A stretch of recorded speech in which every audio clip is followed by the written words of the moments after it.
Прийшли окупанти до нас в Україну, форма новенька, воєнні машини, та трохи поплавився їх інвентар. Байрактар,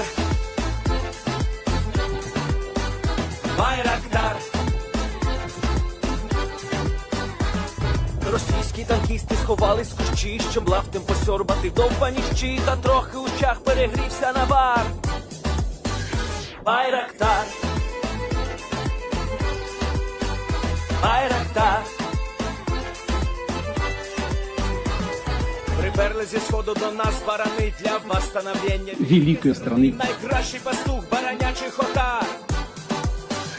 Байрактар, Байрактар. Їх доводи всяке озброєння, різне, потужні ракети, машини залізні, у нас на всі доводи є коментар. Байрактар, Байрактар. Вони захопити хотіли нас зразу, а ми зачаїли на орків образу з російських бандитів, робить примар. Байрактар,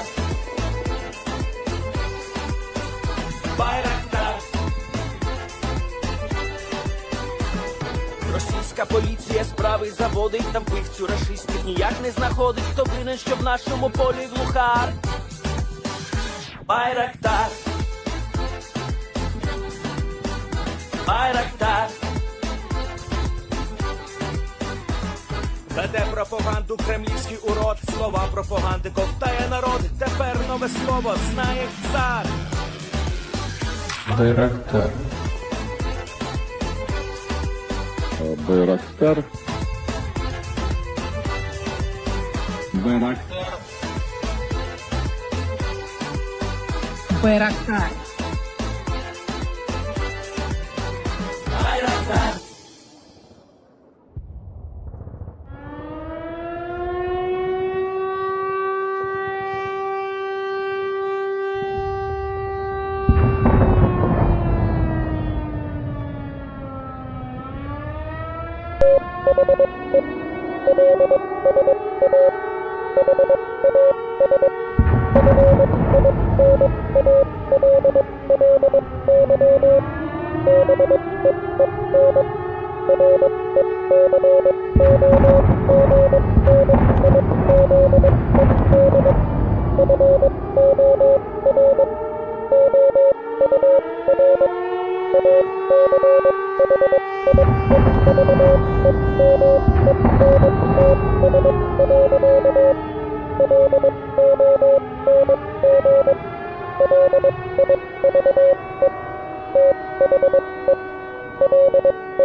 Русский военный корабль. Предлагаю сложить оружие и сдаться. Русский военный корабль, иди нахуй.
Happy New Year, Leaf Spring Army, and welcome back. It is the Enforcer, and I'm accompanied by Enforcer Matt.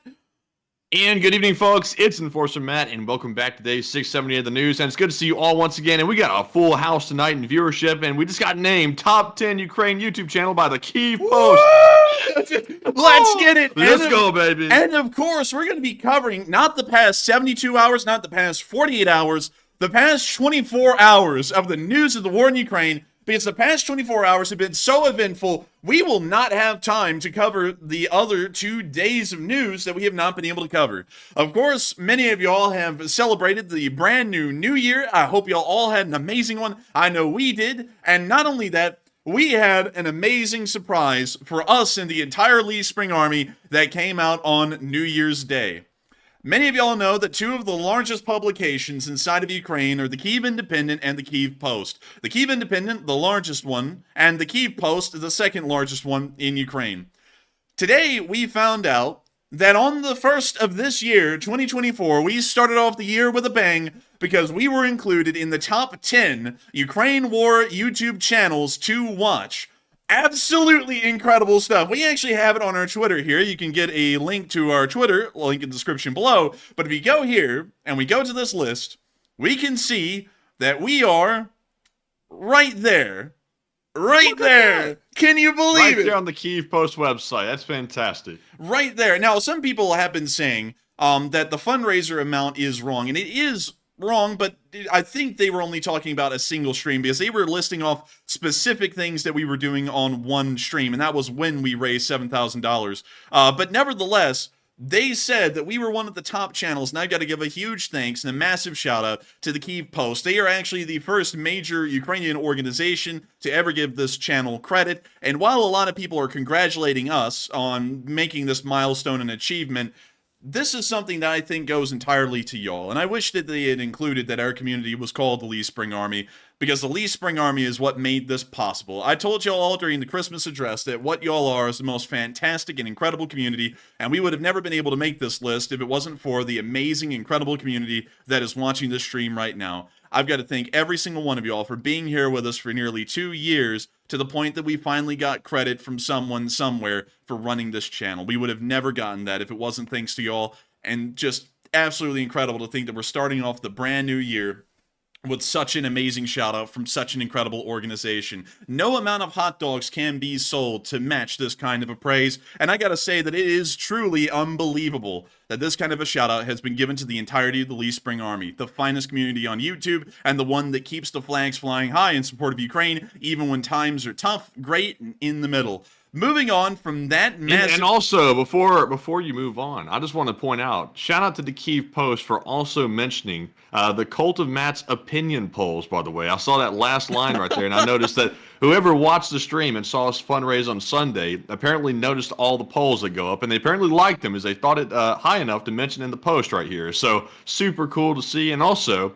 thank you very much to the Kyiv Post for actually posting about us, because I was shocked to see this the other day when it was sent to me by a viewer, and I gotta say, huge thanks to the Kyiv Post.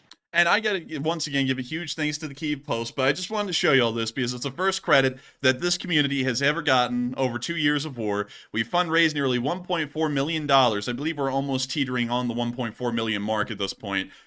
It's absolutely amazing to know that we've been able to do this, and I've got to say, thank you to every single one of y'all for helping us to finally make this possible. But moving on from that, it's now time for us to get into the major news of the day.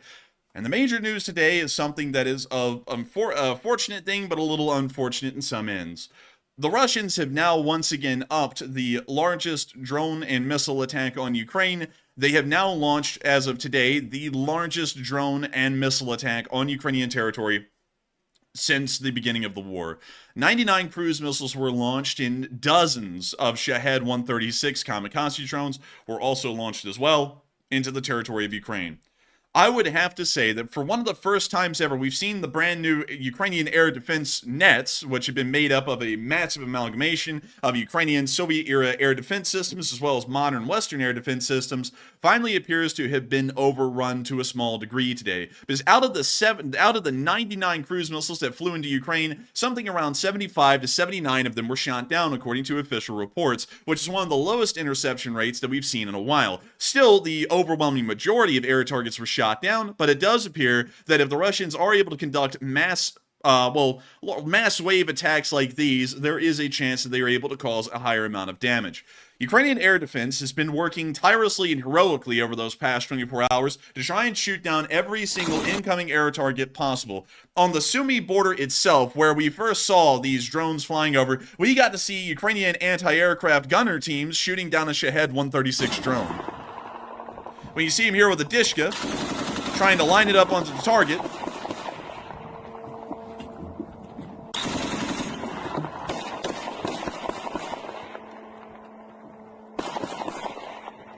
And we see a Ukrainian soldier up there appearing to be a spotter as they continue to fire the machine gun.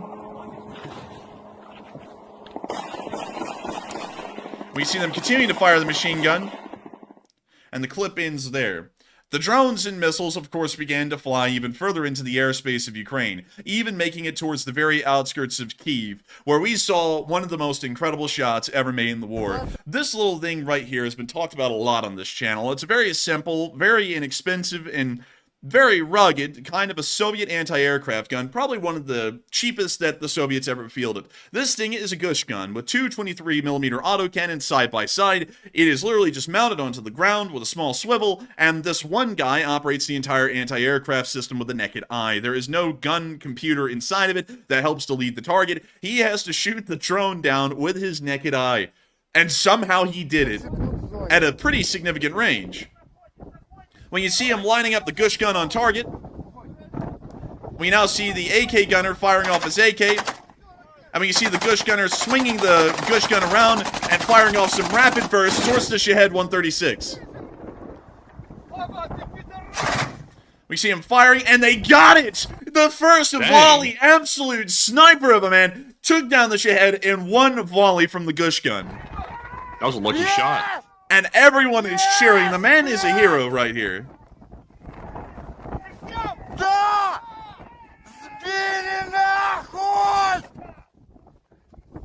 What a guy, man. What a guy. I mean, that is truly an incredible shot he pulled off. You can see the shells rainbow arcing out there. That's how far away the shots were made. Let me show y'all again. When you see the AK gunner firing, and then when you see the Gush gun fire off this massive rainbow arc here. Right there. And then the drone goes down immediately. That was one hell of a shot right there. Absolutely insane. But we also got to see some other things from this air attack as well. Now, we do not know what shot this down, but we got confirmed video proof today from the center of the city of Kyiv, over the Dnipro River, just south of the Sea of Kyiv, that a Kinzhal hypersonic missile was shot down and unceremoniously spiraled its way into the Dnipro River below. We got to see the last seconds of its spiral, once again showing that those quote-unquote undefeatable hypersonic missiles that the Russians have been trying to produce and laud as a invincible missile have once again been defeated, most likely by a Patriot air defense system around the Kyiv area. But here's the Kinzhal making its final spiral right into the drink. Yeah. What do you know? Today was a great day for the air defense. While it is one of the lowest interception rates that we've seen, the sheer volume of air defense systems that were active and the amount of missiles and drones that were shot down was truly unbelievable. It was an incredible figure, even with something like 17 cruise missiles making it through. They were able to shoot down around 79 incoming cruise missiles. The volume of that alone, including the Shaheds that they were also able to shoot down as well, which I believe ranged in like the 50s or the 60s, was incredibly successful, and a great thing to see that they were also able to shoot down this hypersonic missile. Now, a lot of people are about to say, a lot of our very intelligent viewers on the weapons systems are about to say, the Kinzhal isn't really a hypersonic. And y'all are actually correct. The Kinzhal really isn't a hypersonic. It hardly ekes itself into that category at all. But the Russians call it a hypersonic missile, and they laud this thing as truly an invincible missile. And that's all that really matters. Are the Ukrainians destroying a quote-unquote invincible air defense system? The answer is yes. And so, this is a massive success by the Ukrainian air defense, and once again showing that they are doing a damn good job.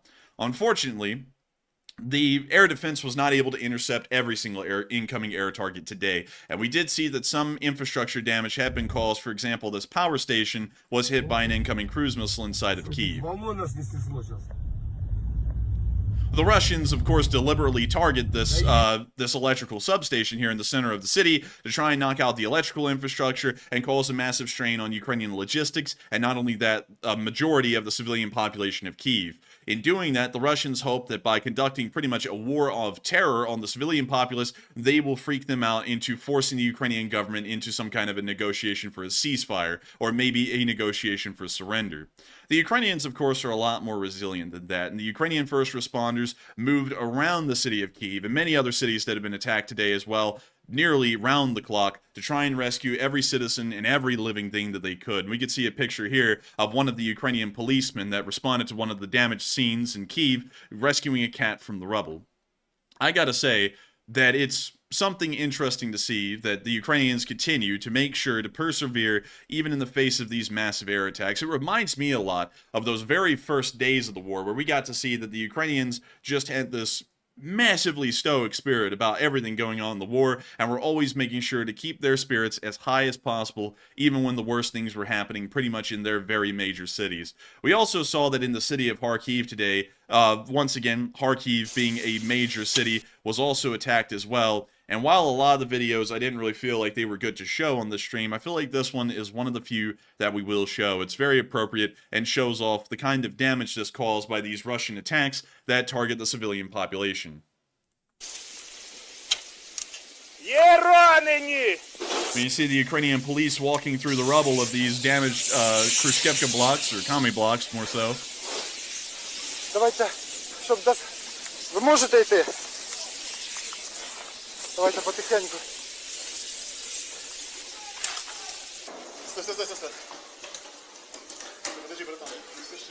Они еще сюда, да? We see them trying to rescue a wounded man from one of the buildings and get him out to a medical evacuation. Наші там, наші. Чи може туди винести краще? Надо ще чоловік. Надо ще. У мене зараз...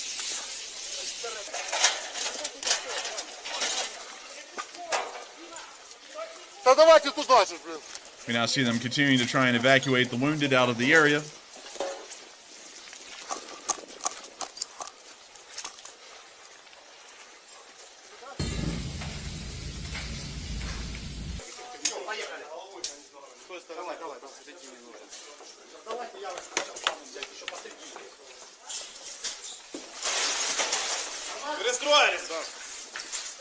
We see them continuing to try and evacuate more civilians from the apartment blocks. В сторону метро уходьте, в сторону метро. Третій етаж. Люди в квартирі закриті. See them loading the wounded into ambulances.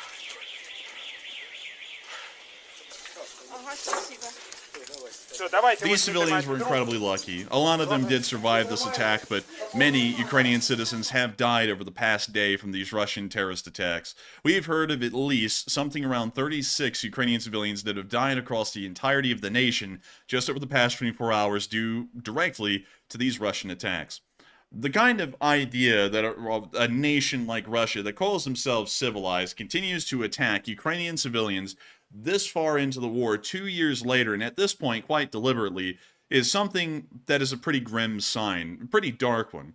And I think it's important to remember that Ukraine, according to the Russians, according to their ideas and their mythology pretty much that they've surrounded around this war, this is just the first domino to fall of many.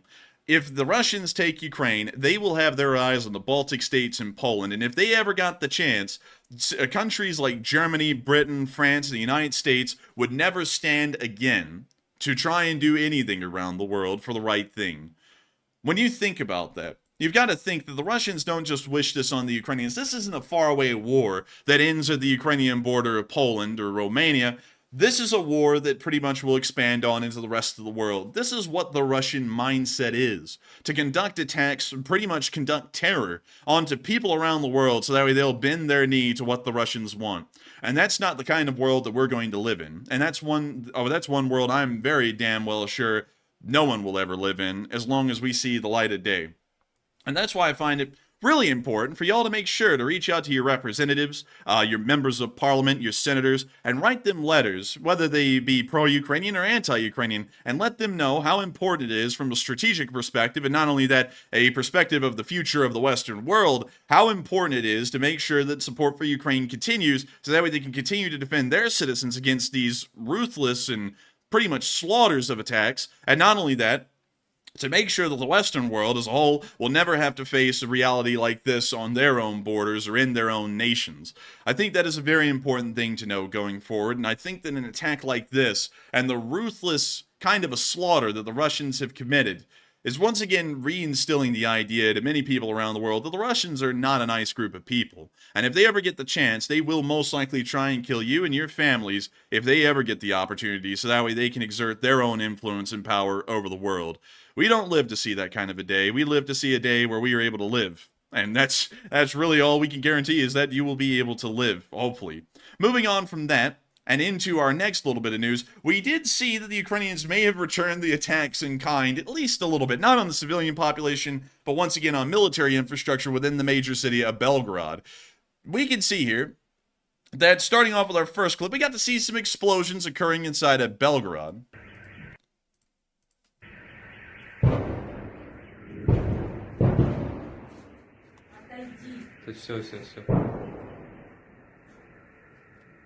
We hear the explosions occurring outside.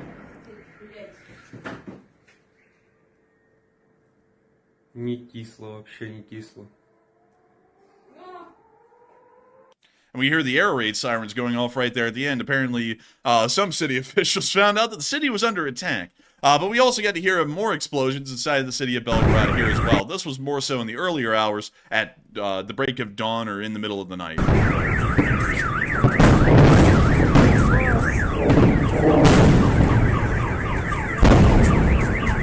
A lot of explosions. Sounds like the Ukrainians aren't really going to be playing the Russian version of ball anymore. It looks like they're going to start playing their own game of ball, and it looks like the Russians are ill-prepared to defend against it.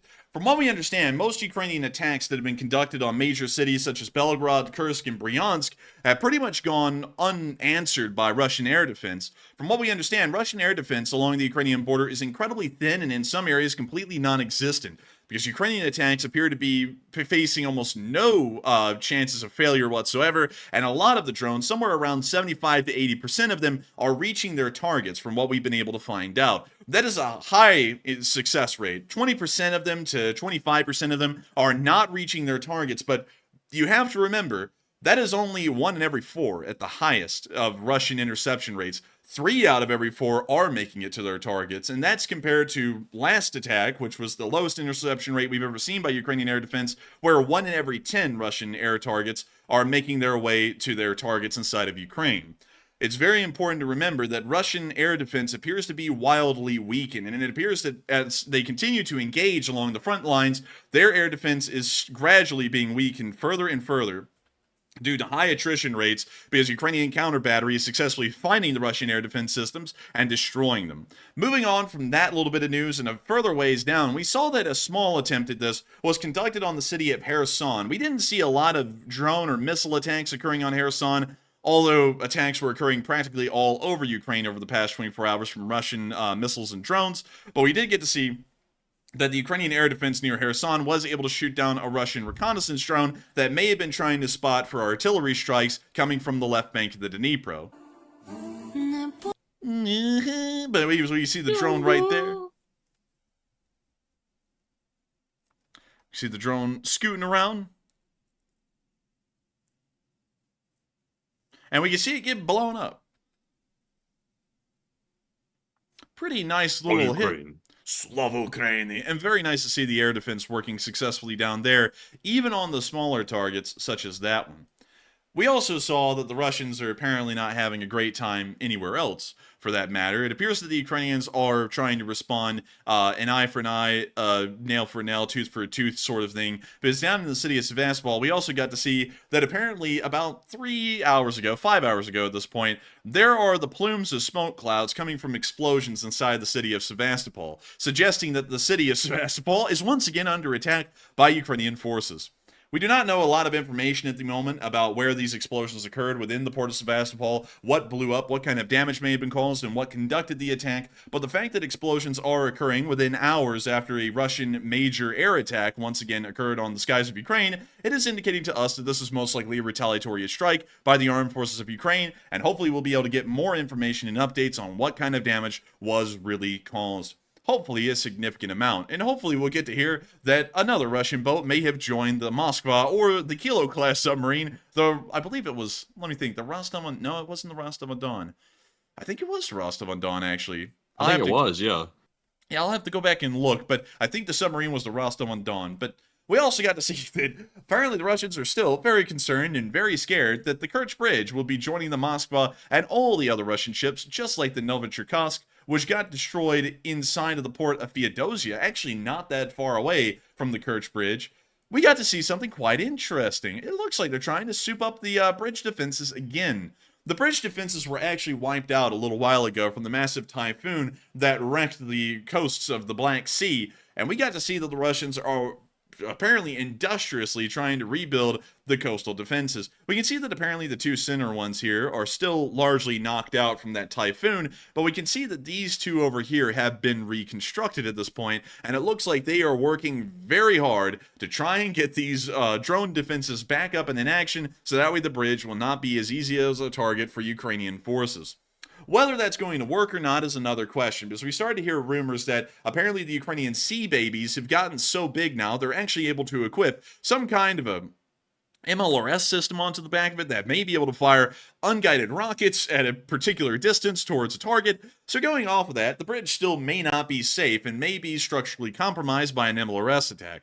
But beyond that, at the moment, it seems as though the Russians are trying to stop a direct kinetic attack by a drone boat onto the bridge pillars. And it looks as though there's still a large weak gap, but at the moment they're trying to hold that up as best as they can, so that way the Ukrainians can't knock out one of the most vital arteries the Russians have into occupied Ukraine. Moving on from all of the Crimea news that we had at the moment and on up into the rest of our news, we're now going to be moving on into our location unknowns. But really quickly, let me make sure we covered everything in Kyiv. And we did. I wanted to make sure that we covered all of that because that was the air defense news. We're now moving in to our location unknowns. I just also want to mention this again real quick, just in case you weren't here at the earlier part of the stream. This channel, and not just us, I know a lot of people are congratulating us, but it's really all of y'all, the Lee Spring Army. We finally got a mention and a credit for what we've done throughout the war. And that was by the Kyiv Post, the second largest published paper inside of Ukraine. They listed us as one of the top 10 channels to watch for Ukraine war news, and oh my god, Avdiivka, what in the world? Good lord! We will thank you in a minute. Avdiivka's trying to buy stock. What's going on around here? Shares have been purchased. Goodness gracious. Thank you so much, Avdiivka. But also, another thing, Avdiivka, thanks to folks like you who have helped this channel to keep on air, we were able to get a mention. I just want to go over this again real quick because some of y'all may be hearing this for the first time, but on the Kyiv Post website, we were listed as one of the top 10 channels. Let me scroll down a little bit. Right there. There we are. The Enforcer. 156,000 subscribers and still climbing. And of course, talking a little bit about what we did on air. This is specifically about one Sunday fundraiser that we ran. I think this was the Sunday fundraiser before last. And this was when we were talking about Uzi submachine guns, thanks to LSA Sergeant Figment. They mentioned that right there about the Uzi submachine gun. They brought up Enforcer Matt's polls. Apparently, the folks at Kyiv Independent like the polls. And also the live chat questions that all of y'all ask, and probably a lot of the ones that were sponsored. I gotta say, it's truly incredible. I've got to take a moment again to thank all of y'all for being here with us forever, for 2 years now, because we're entering the third calendar year of covering this war. We started in 2022. It is now 2024. It's crazy to think about it, but 3 calendar years have officially passed now, and it's about to be 2 years of war coming up in about 2 months. We're starting law school tomorrow. Y'all have, again, on the next semester, y'all have been here with us for such a long time that someone has finally given credit to all of y'all for what y'all have done. Of course, they only talked about the $7,000 we raised for Razom, but what's really behind that is the near $1.4 million that y'all have raised in support of all of the nonprofits that we have run for Ukraine. Doctors Without Borders, Razom for Ukraine, Revive Soldiers of Ukraine, World Central Kitchen, UNHCR, you name it. Y'all have supported it. Y'all have helped these people out. And it appears that the Kyiv Post is finally giving all of y'all the thanks and appreciation that I believe y'all have deserved for a long time. I'm very proud to know that the Lee Spring Army finally got a shout out. And I just wanted to share that with y'all all once again, because this has been a massive thing for us. And it was once again brought up phantoms from the past. Phantoms that smell a little bit like old hot dog juice and county fairgrounds covered in spit and dip. Hot dogs, man. Bad hot dogs. And also brains fried from cocaine, because this is your brain and this is your brain on drugs. But nevertheless, I gotta say, it is truly incredible to know that we were finally able to get a shout out for all of y'all. This was something that we didn't even know about until it happened. And then we were like, oh my god, they did it! And a huge thanks to the Kyiv Post once again for giving this amazing community the praise it finally deserves. Not the channel, but the Lee Spring Army. They are the ones who deserve the praise all the way. And if y'all do enjoy that, make sure to put an LSA in the chat, because I know that if the folks from the Kyiv Post are watching right now, they would love to see the massive wave of folks who consider themselves a part of the Lee Spring Army that made this shout out possible. just thank you to all of y'all once again. That is truly amazing. And something that I'll be making sure to brag about for a while for all of y'all, because that is an incredible thing. Absolutely amazing. But let us get into our location unknowns. We only have 2 of them outside of the casualty report tonight, and we got to see that one of the X-101 missiles that was shot down just a few hours ago actually was made in the 4th quarter of 2023, and this is a new indicator, a new sign for us here on this channel. This is showing that apparently the Russians do have a limited ability to produce modern advanced missiles like this X-101, even at this point in the war. We largely assumed that they would not be able to produce missiles. Apparently we are wrong. They're getting some kind of electronic components from somewhere that is making productions of these missiles possible. Going off of this, we know that they're probably not producing a massive amount of these brand new missiles. It's probably a fairly limited number. Maybe around a quarter dozen per year, or maybe 2 dozen per year. That would be our estimates here on this channel. But it is still showing that the Russians have at least enough inside of them in their stockpiles to be able to produce weapons that can reach out and harm Ukrainian citizens even to this day. I hope that if any of these systems that were found inside of this missile were recently produced and shipped inside of Russia from a Western country, that Western governments are able to find out how in the world the sanctions were circumvented and stop those loopholes where they are. Of course, if these shipments were done in violation of the sanctions, whatever companies conducted this need to be sued for their shirts. If these imports were done in circumvention of the sanctions through some kind of a loophole, you can't really punish the companies because they were using a loophole. You're just going to have to fix the sanctions so that way they're appropriate and they work properly. But nevertheless, very unfortunate to see the Russians are able to produce some missiles, but once again, at the moment, we're believing that it is actually a limited number. Moving on from that location unknown news and on to our next one, we did get to hear about the massive attack in Ukraine today, and we also got an accompaniment of pictures. Of course, the Ukrainians intercepted 72 of the 99 missiles fired, and were able to shoot down all of the drones, 35 of them. We can also see pictures of the damage that was caused by all of the incoming cruise missiles that did end up making it to their targets. It's very sad to think that the Ukrainians are still having to face the fear of knowing that a Russian cruise missile may just come roaring down onto their neighborhood and end up destroying about half of it, like we saw right here. And today we can't say, like many other attacks, that no Ukrainian civilians were killed. Ukrainian civilians were killed in this attack. We do not have an exact number right now. The last number we heard was 36, and it is most likely still climbing at the moment.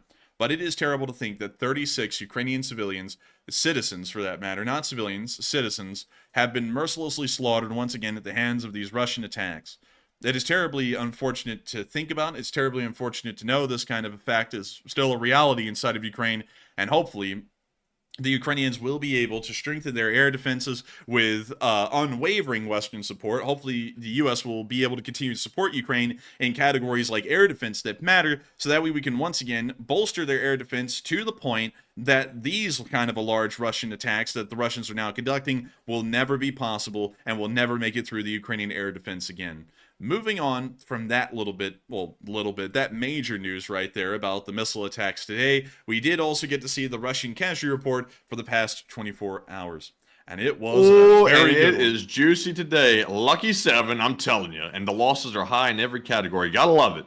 And I gotta tell you, today was a really good day. 7 Bobcat skid steers destroyed, along with 810 soldiers, 13 armored personnel carriers, 35 supply trucks, 7 main battle tanks, 49 artillery systems, a massive success for the Ukrainian counter battery, truly incredible. We also got to see 53 drones were shot down, along with 2 MLRSs, 1 cruise missile, and 1 anti-aircraft warfare system. If y'all are wondering... Wow, the Ukrainians must have thrown out like a fishing net or something for the drones. 53 in a day is extremely high. Wildly high. And not only that, that number is going to be increasing tomorrow, because the drone and missile attack that occurred today will be in tomorrow's casualty report. It's actually not reflected here. So these numbers are going to be extremely high tomorrow, but they're already like Forrest Gump on the shrimp boat, casting out the net and drawing in all the drone kills as best as they can. I gotta say, a truly incredible day for the Ukrainian forces, although the infantry losses were getting a little low.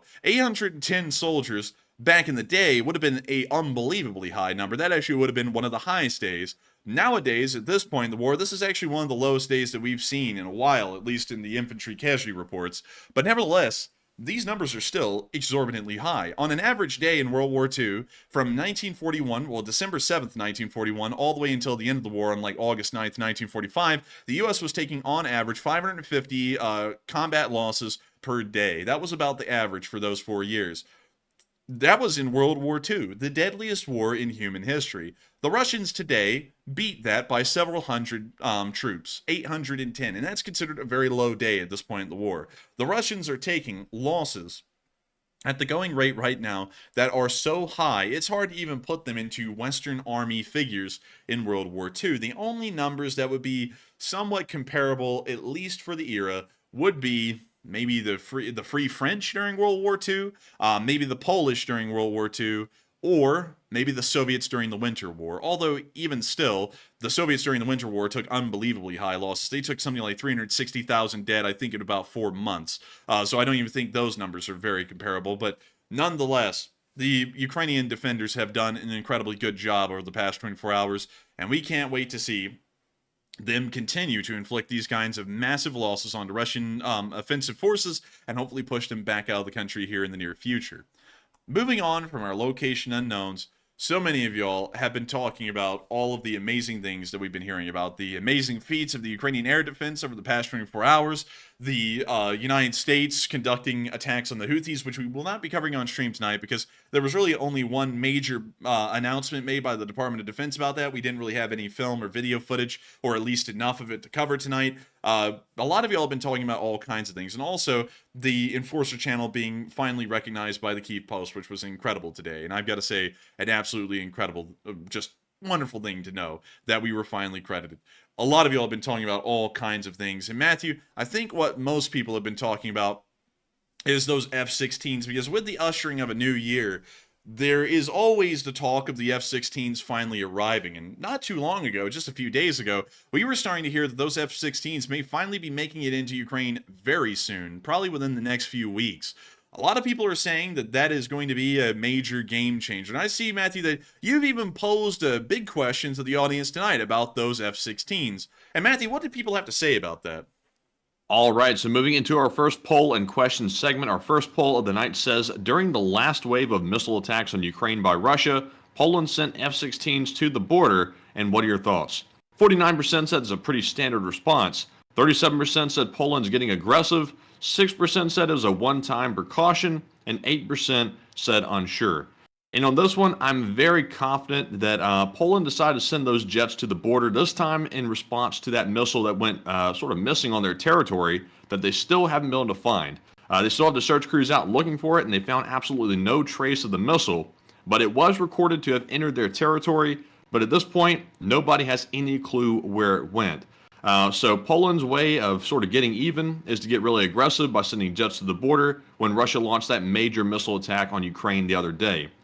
So in my opinion, I think that should have been a long time coming. That's an appropriate response to missiles flying near your territory, and I think that's appropriate by Poland. So I'm with the 37%, but I think it's justified. But Enforcer, what say you? And I got to say that it is very interesting to hear that Poland sent F-16s to the border. Now, of course, that's coming on the wave of the F-16s from the Netherlands, and I believe Denmark as well, possibly being sent to Ukraine. But that is something that I think is showing that the Polish were getting very concerned with that last major air attack, that it may even spill over into other nations' borders like Poland. And that may also be showing that they've kept it under lock and key, that they were able to find the supposed Russian missile that flew into Polish airspace, were able to confirm it was a Russian missile, and now they're very concerned that whenever an air attack occurs in Ukraine, that may actually spill over and end up killing Polish citizens. Going off of that, I think that's a very fair response. I wouldn't say it's getting aggressive, though. 37% said it's getting aggressive. I would actually say that's a very standard response, especially going off of the idea, or at least the supposition, that the missile that flew into Polish territory a few days ago was a Russian one that had ended up spilling over the border. If that's the case, I feel like that was a very standard response and probably a good precautionary move by the Polish, just in case they needed to shoot down one of these missiles that violated their airspace. To say that it was aggressive, we would pretty much be condemning the Romanians for trying to set up their own air defense systems along the Danube Delta and to try and make sure to shoot down any Shahed 136s that violate their airspace. Of course, some people know a lot about Romania. We know a lot about the air defense systems there, the 101st Airborne. Some people know a lot about Romania because, well, you know, they apparently like sausages. That's the best I can say, and they're you know, just enjoying them. You know what I mean? Yuck. Oh, yuck. But anyways, moving on from that little bit of news and on into our next bit. What do we got, Matthew? All right, so that was our only poll to address for now. But with that bombshell out of the way, we're moving on to our bombshell super chat questions. And up first of the night, we have a $300 donation from a longtime channel legend, Avdiivka, who makes a big return tonight. And it's good to see you once again, Avdiivka. And thank you very much for trying to buy stock in the Enforcer channel. And also, by the way, Avdiivka did not put in a comment whatsoever. He also did not put in a super sticker even. It is simply raw support, and that is raw juice. Thank you very much, Avdiivka, for that. And Enforcer, what say you? And I gotta thank you for the massive support, Avdiivka, and welcome back. It's been a while since you've been on air, but we welcome you back, and I gotta thank you so much for being here with us tonight and throwing in the massive support. It means a great deal, and I got to thank you so much for helping this channel to keep on rolling and helping it to keep on going, because if it wasn't for folks like y'all, we wouldn't be able to keep this channel rolling. And some people are saying, stop saying y'all. I'm going to keep saying y'all. I'm going to keep saying y'all, because that's what we say down here in the South. I don't tell you to stop saying you guys or you fellas. Like, that sounds annoying to me. But you know what? It's America. You say what you want around here. You say what you want. Put a y'all in the chat if you agree with me, because I bet a lot of y'all do. But nevertheless, thank you so much once again for the massive support, Avdiivka, because you're helping us to keep it running. And Avdiivka said, res ipsa loquitur, fellas, and the thing speaks for itself, you know what I mean? But still, thank you so much once again, because not only that, you're helping us to stay on air against all the people who want us off air. Some of y'all may have noticed this, and of course it was no coincidence, that we got DDoS attacked again tonight at the very beginning of the stream, right at the perfect timing that we got mentioned by the Kyiv Post, which has apparently pissed some people off out there, the haters, as y'all know. And I gotta thank every single one of y'all who support the channel and help us keep the thing running, because we're ad-free and sponsor-free, and y'all's support helps us to stay on air in spite the Russian bots, despite the haters, and to keep this thing running. So thank you so much, Avdiivka, for your massive support, because you're helping us despite all of those haters and all of the Russian bots out there, and to continue to stay on air, much to their dismay. And so with that, thank you once again, and we are on to the next one. All right, and we're moving on to our second one, which goes to Rob Eisman, also a longtime channel legend, and he throws in a $100 donation. And thank you, Rob, very much as well for that very consistent and very generous support. It says, why we fight knowing we may die, or will likely never be the same, question mark. War is about a country's will, and there's no room for sympathy. And if you're willing, or excuse me, if you're not willing to give up everything, then you've already lost. And I'm grateful to have known a few of these people. And it says, run silent and run deep. And thank you so much for the mass amount of support, Rob Eisman. I gotta tell you, that is absolutely incredible wordage that you put right there. I'd have to agree with that completely. If you're not willing to fight and die for your country, you pretty much lost your nation as it is. And I think it's absolutely incredible to know that so many Ukrainians have answered the call and made sure to step up in defense of their nation, even during tough times like these. A lot of those Ukrainians didn't run away. And the ones who did, I don't know, maybe they're feeling guilty at this point. Who knows? But nevertheless, I think a lot of them will be ending up returning back to Ukraine, especially if they're from a European country, to help in the defense of the nation. I think that's a very important thing, and I would certainly have to agree with you. If you're not willing to give up everything, you've already lost, that's for sure. I think that stands for everything. If you're not willing to give up everything for what you really care for, then you don't really care for it that much. It's just a preference. It's not really anything you must have. And I'll say this. Much like the Ukrainians always have to have a Ukraine, I think many of y'all in the Lee Spring Army from around the world couldn't live without your country. The Britons couldn't live without Britain. The Germans couldn't live without Germany. The Poles couldn't live without Poland. The Americans couldn't live without America. And I think it's great to know that so many people truly do stand for their nations and the Western values that everyone holds dear over here in this part of the world. And so thank you so much once again, Rob, for the support. You're helping this channel to keep on running, and if it wasn't for folks like you, we wouldn't be able to run silent and run deep. And also a huge shout out to all of those folks that you also knew in prior service that were amazing folks as well, and were able to defend this nation with every ounce of strength they have. They are truly one of the nation's greatest, and of course, run silent and run deep to them as well. And thank you once again for the massive amount of support. And so with that, we are on to the final question of this segment, and then we're going to be moving on into the frontline news starting in the Kupiansk region. All right, and the final super chat of the segment is going to go to yet another channel legend. This time it is BC Skyman, who throws in a very generous $100 donation, and thank you very much, BC, good sir, for that support. He says, Happy New Year to the enforcers and the LSA, and pray for my father-in-law and family there in Kyiv, and many have lost their homes and are now living without water and electricity, and congratulations on the Kyiv Post, and Slava Ukraine. And thank you so much for the massive support, BC. A channel legend and an old guard through and through. And thank you for congratulating us on the Kyiv Post. An absolutely incredible thing to know that the entire community was able to somehow have enough of an impact out there that we finally got mentioned by a major news network inside of Ukraine. Most of the time, we laud major news networks, but I'll say that Ukrainian organizations like the Kyiv Independent and the Kyiv Post have been very good and very accurate with their news reporting, and nightly, we've used the Kyiv Independent's casualty report for our own, and we use theirs and take it at face value. We've even taken some posts from the Kyiv Post, which is an incredible news organization as well, and we've also put them here on the channel. And I've got to say, they're both incredible news organizations, and it's wonderful to know that we were finally able to get the recognition. But the reason why we get the recognition is because we cover the stories of folks like your father-in-law and family who are inside of Kyiv right now.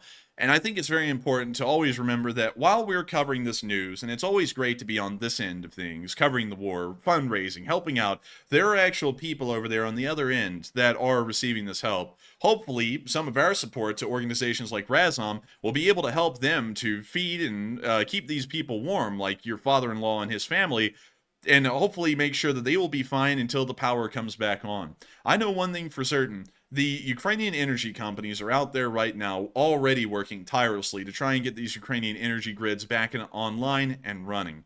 Hopefully that'll be the case, and hopefully support like ours that we've given to Razom to Ukraine, and much like you've given a lot of support, BC Skyman, to Razom for Ukraine, hopefully they'll be able to make sure that they are able to swing it through until the electricity and the power comes back on. The Russians conducting these kinds of attacks is brutal, but there is always a silver lining to it in knowing that the Ukrainian world and the Western world will all come together to try and see folks like your father-in-law and his family through, and hopefully we'll be able to see that they come through this just fine. And maybe we'll even hear some good news that one of the fundraisers we've supported actually ended up helping them out. And I think that that's what the Kyiv Post recognized this channel for today. They didn't recognize it because Matthew and me are great hosts. I think that's kind of a subjective thing, whether we're great hosts or not. It's not because we run a great news channel. It's because of the community. It's because of what y'all have done, not what we've done. It's everything that y'all have done.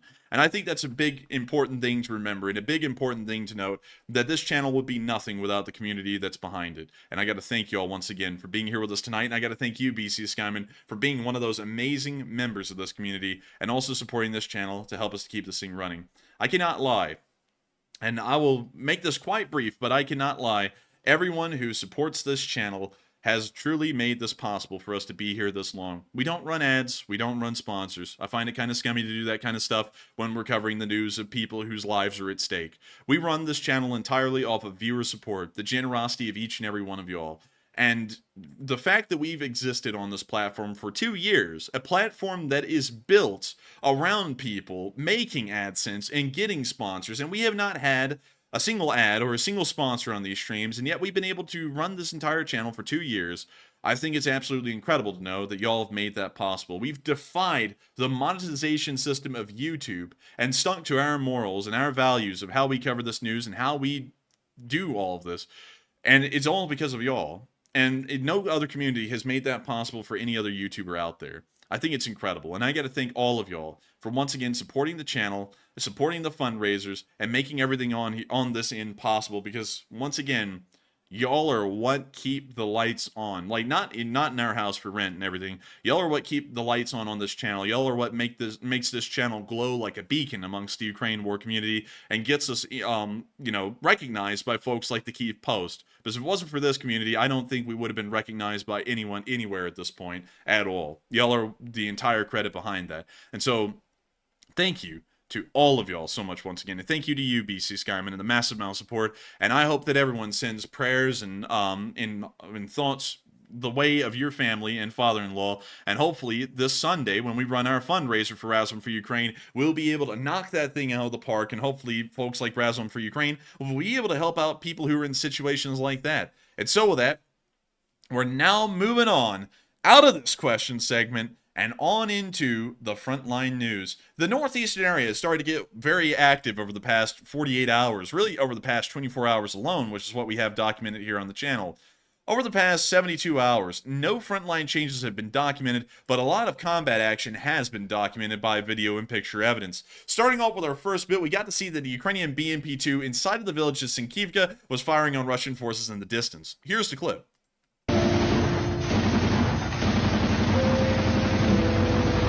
We got sad music. That music doesn't really fit like the scene, I don't think. Yeah, you know, it's like hot dog people who play sad music at the beginning of their show. But anyways, but we can see here the BMP continuing to fire. We can see the driver popping out. And we now see him turning the BMP around and getting them out of there. A good shoot and scoot if I've seen one. And I've seen a lot of them at this point.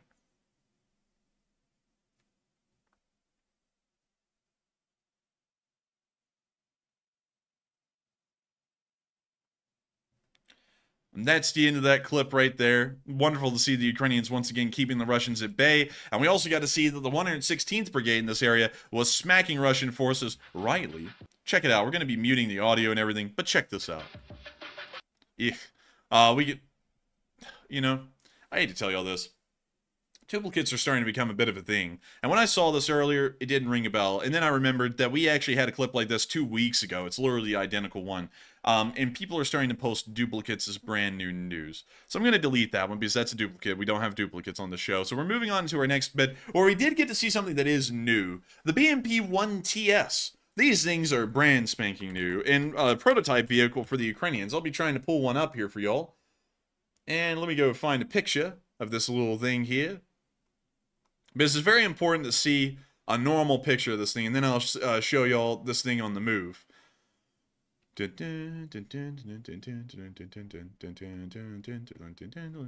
let's see here. Oh, here we go. Oh, hang on, that's not it. That's a UD. We need to find the... Here we go. Okay, so this thing is really neat. Because it's got the firepower of a BTR-4, but it's built on top of a BMP-1. You can see one of these right here. And it also has 2 ATGMs mounted onto the turret as well. So it's a pretty heavy-hitting APC as far as they go. I would say. Pretty cool. And we can see one on the move right here in the northeast. A very rare sighting. It's so spitzy and matchy. But anyways, we can see the little thing on the move coming down the road.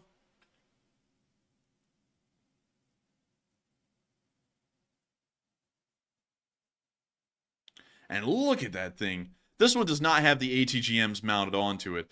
But a very interesting evolution of the basic BMP APC. And hopefully this will be adding that additional amount of firepower that the Ukrainians need to be able to punch up to the Russians in case if they need to. In case if parts of the front line don't have the proper kind of tank or ATGM support. Moving on from that little bit of news and on into the area of Oborodnivka, we got to see a Russian trench hit by a tank. Check it out. These are Russians, by the way, in the video, and the Russian is filming. Это наш ли прилет был? Нихуя он уебал. You hear a little bit of gunfire in the distance? You know, he's just chilling. Да, он... And the tank HE comes in, blows up behind him, and he freaks out. In fact, it actually, well, you know, not to say it outright, but the guy's a little lost of hearing. Ебать! I can't hear, блядь. Turn up the volume. He's going to need hearing aids after this one. Съебываем!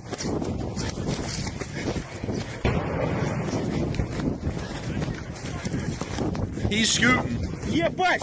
Ебать! Не знаю, что захуярилось землей! Там, ебать, нихуя не слышу! We now see him crawling into this bunker. Ебать! Dude, I want someone to look at me like this guy looked at this deaf Russian. He's just like, dude, he's just taking in the flies. sucking them in, you know, mulling them over, and spitting them back out. Mad respect for this guy. No thoughts, only vibes. Ебать!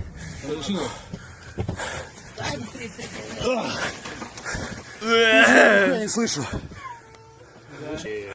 That's the end of the clip. But this guy is not going to be hearing things well, and I don't think he'll be around to hear about the end of the war. But, you know, the Russians will probably keep him on the line, so I'm sure he will. But moving on down from that area and down into the Crimea forest, over the past 24 hours, we have seen some pretty interesting stuff down in this area. Allow me to show you. Would you look at that?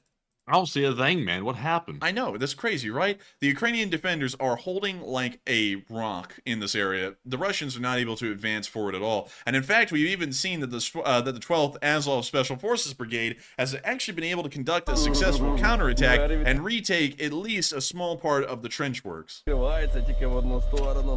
you see the rear door to the MRAP dropping, we can now see them hopping out and getting involved in the firefights in the snow-covered fields of the forests of Crimea. Which aren't fields, they're forests.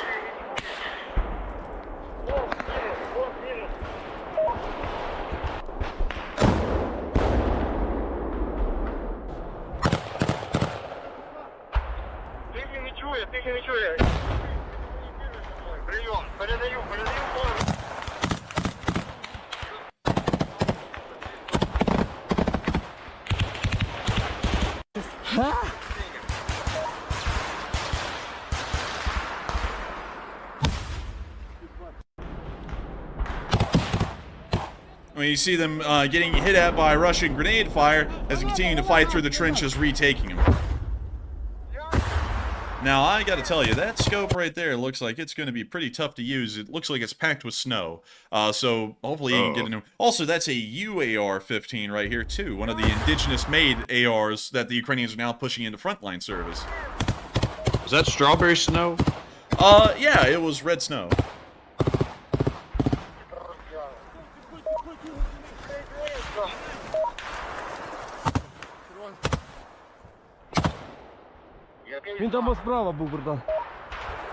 See them continuing to clear the trenches. See them falling back. A grenade exploded inside. They muted the audio for a moment. The soldier gets low. He pops back up. These two soldiers start moving back while the other two advance forward, and the video clip ends there. But a small look at one of the minor trenches that was retaken by the 12th Azov Special Forces Brigade. They're doing a very good job, by the way, to be doing this. The Russians are putting a decent amount of pressure with the Spetsnaz in this direction, trying to head towards Torske. The 12th Special Azov Brigade and the International Legion have been tasked with the job of holding the Russians back, and it appears that they're even trying to conduct an offensive defense by trying to retake some of the trench lines where the Russians have been weakened. A very smart move by the 12th Azov, and hopefully proving that the Russians will continue to stay exactly where they are in that area of the front lines. Meanwhile, moving down to Bakhmut, we have seen that over the past 72 hours, not really a lot has changed. It appears that the Russians made one small move right here near the railroad berm. That is about 30 meters in length. Not that much. And I would say it's showing that the Russians are once again hitting a brick wall in this area as well. And the Ukrainians have apparently now been able to restabilize the front lines and keep them exactly where they should be in this area. Moving on into our first clip, we got to see that the Ukrainians were able to dodge a Russian ATGM. By the way, really quickly to bring this up, the Terror Group is actually an attachment, it's an extension of the 3rd Brigade, which is formerly the Azov Brigade. The Terror Group is actually their reconnaissance force of that brigade. So whenever you see the Terror Group, you know that they're wherever the 3rd Brigade is, and the 3rd Brigade right now is in the Kyiv area around Bakhmut. And we can see them here taking their car and moving around the frontline area.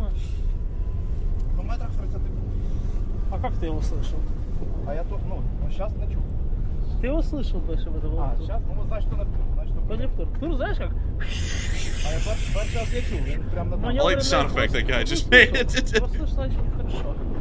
Его свистят. See them continuing to move on along. Да. Сейчас. Тут прострел, да? Да, вот тут прострел. We see them flooring it. That's a manual too, that's pretty cool. They're trying to survive a gauntlet of ATGM. You're like, oh, it's a manual. Let's do this pretty neat. And there it went. Oh. Right there. It literally just flew right over the hood. Гони, тур, да. Прошел. They're lucky. Прошел. Хорошо, хорошо. Я видел. I think the guy probably wants an automatic by now. Yeah, I'm pretty sure he does. They were very lucky. In both to ways, the miss. gun and the car. But did you notice that the Russians actually tried to pull a sneaky move right there and end up blowing up the car when it was slowing down to take that left turn? Oh yeah, I did notice that. And also, by the way, did you notice that symbol over here on the top left of the windshield kind of reminds me of the Britain English historical heritage. symbol? Yeah. Yeah. I swear that is English heritage, isn't it? Let me go pull it up. English I don't know if the truck was donated from England. heritage. Well, I be damned. It really is the English heritage. Look at that. Look, the logo It could is have the been same. donated from there. Yeah, that's almost identical. Let me, you know what? Let me go see if they've English heritage Ukraine. So they're offering free entry to British heritage sites for Ukrainian guests. And I don't see anything about them donating cars. So either they just thought it was a cool symbol and they put it up in the car, or somehow some British group donated this that was associated with English heritage and they put an English heritage sticker on it. Nevertheless, pretty neat to see, because if y'all don't know, English heritage is, I would say, like the equivalent in Britain to the National Park Service here in the United States. They're kind of tasked with maintaining and operating a lot of the historic sites within the United Kingdom, and whenever you go over there, you'll see this symbol quite often, especially in the gift shops near Stonehenge. This is like what the whole freaking gift store is about English heritage and their logo. And I'm not gonna lie, the thing's kind of trippy. I mean, it's a pretty neat little logo. And indeed, and also many people were pointing out that the steering's on the right side of the vehicle, so it could actually be from Britain. I would put money on it. It's probably a British car. The English heritage sticker, the little, right side driver's compartment. I'm pretty sure this is a British car, but still. Oh, Nicholas Condor. Let's see. It went to Hastings Castles, Hadrian's Wall. Yeah, I'm very certain that that's English heritage because we went loads of places. I think we went to Cardiff Castle. We went to the Tower of London, which Tower of London isn't really, I don't think it's run by English heritage. I think that's like a crown asset or something like that. I forgot what it is. And then there was other places as well that we went to, but the freaking English heritage symbol is everywhere. And it was kind of weird to see it because I remember it in Cardiff Castle. And it's kind of weird because Cardiff Castle is Welsh. So that'd be a little weird for English heritage to be in there because the Welsh and the English, as everyone knows, and the Scottish and the English and the Irish and the English and the English to everyone else, they don't really get along that well. So I'm maybe mistaken in remembering Cardiff Castle as having an English heritage thing in it, but I know that Stonehenge did. Anyways, moving on from that, pretty cool to see them dodging that ATGM. Very lucky for them as well. And moving on into our next bit of news, it's now time for us to get down into the Avdiivka area. What's very interesting about Avdiivka is that over the past 72 hours, the Russians have been able to make almost no advances in any meaningful area. Now, I will say that over the past 78 hours, they were able to take at least a quarter of a field up here, but beyond that, for the losses they've taken, which have been approximately nearly 1,200 dead in 3 days, they're not making a lot of ground, at least not much that you would, say, hey, that looks like they're making progress. It's more so like, hey, they're in a slong and they're making it nowhere. Because to make that ground, the 1st Tank Brigade of Ukraine pretty much destroyed an entire other armored assault by the Russians in that northern area near Stepove. We can see their Russian assault coming along. First vehicle gets blown up on the spot. And GW North said Welsh is the original British Celtic language. And I believe Scots Gaelic is as well, along with Irish, which is, they're all part of the Celtic language tree. Very cool stuff when you talk about British language groups. Because English, which is like a big mix of like Norse and French, really a mix of all kinds of languages that ever had an impact on the British Isles. It's kind of a mix of them all, and then it ended up becoming the most popular language pretty much in the world as a primary and secondary language. But it's bizarre because they almost wiped out a lot of those old Celtic language groups, like Irish, Welsh, and Scots Gaelic. There's only like 3,000 Scots Gaelic speakers, something like 300,000 Welsh speakers, and I think the Irish are actually starting like a campaign to get people to where they grow up learning Irish and also speaking English as well. But it's very interesting, like the linguistic history of the British Isles, because it was very rich. But still, when you see that the entire column was destroyed after that small little rabbit hole about English language, and the last APC was knocked out on its way out. Once again, proving that no matter how many APCs you have, it just does not matter.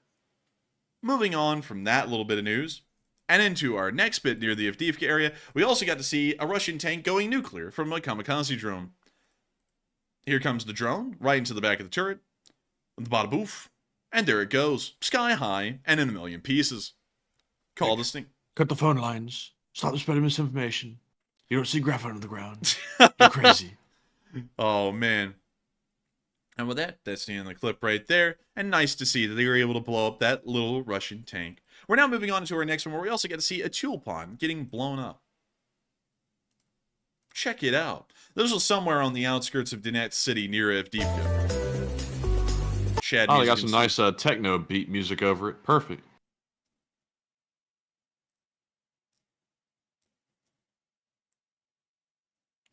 Oh, bro. Oh, great Whoa. heavens. they Oh, my got lord. that like rap music like edit on this explosion too. Dude, that guy right there is pretty roasted. But I gotta say, roasted is the new kind of stylish. I would say that this guy is a little chic army boy right here. I had to throw that in because it's a reference to something said today. But we got a little... Oh, wait a minute. The Lotto's doing a U-turn. Oh, blit. Wait a minute. No. They got out. They're going to go inspect. Oh. Looks like he's salvaging. Salvage rights. He's roasted. Dude, he literally was like, yikes. And he got right back in the car and left. But that's the end of the clip. Mad success. Oh, look, they have mono. Oh, mono? For yeah, real? they have mono. Right there. Oh, damn. Oh, no. Oh, no. Mono, that's not great to have. That is, ew. That means one. Yeah, well, well, anyways, moving on from that into the Vignana area, we also get to see the 59th hitting a tornado. This is an armored truck. We can see that they called it a Tornado U. Really cool. When you see the Russian going around, checking out his tornado, the Ukrainians are about to hit this thing like a tornado.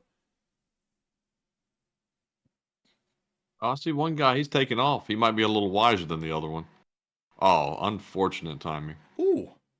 Oh, Actually, he got tipped off. Looks like he's all right. Look at that. He's like, Bliet, let me get in the truck that just got blown up, Bliet. Let me climb in. This is smart. That's top tier stupid. Man, this is like America's funniest home videos. Kind of stupid right here. And any minute now, the truck is still smoking. Wait, the guy just got in and it just smoldered. Huh. What do you know? That's new. Anyways. He just wanted some warmth. He's an ingenious Russian. He said, "Can I have some heater? Go get in the burning truck. That'll fix you." Man, he said, "Man, please have some warmth." And meanwhile, I'm over here. Oh. Meep, meep, meep, beep, beep, beep. But anyways, moving on from that into the Marinka area, we also got to see a lot of Russian equipment getting destroyed by HIMARS counter battery. We can see a Mr. S. And it's about to be... The name of this channel is killing me. I'm trying not to... I'm fighting the urge to mention it, but it says t.me/bratpp. Man, there's a hot dog salesman out there that's very fond of Romania that will love that kind of a channel. Yeah, get it off the screen. Unintentional. Oh, man. And look at them. They are just smacking them all like crazy. Take a look at that. They got both of those Mr. S's, and now they're going to be going for the grad.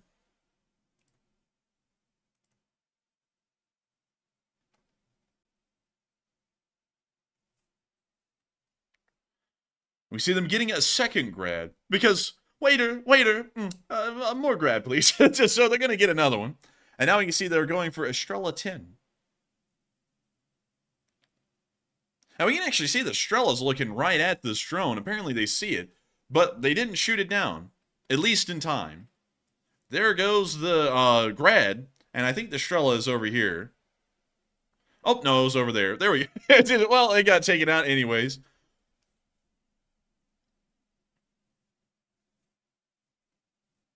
Stella. And there's a Stella. Wait a minute. Stella! Stella! But anyways, oh when man. that woman off of Seinfeld was like doped up on the Quaaludes. Man, she was on that Vicodin. That's right. Man, she was on the perks, but she was tweaking on the perks. But we can see the Ukrainian counter battery tweaking on them perks.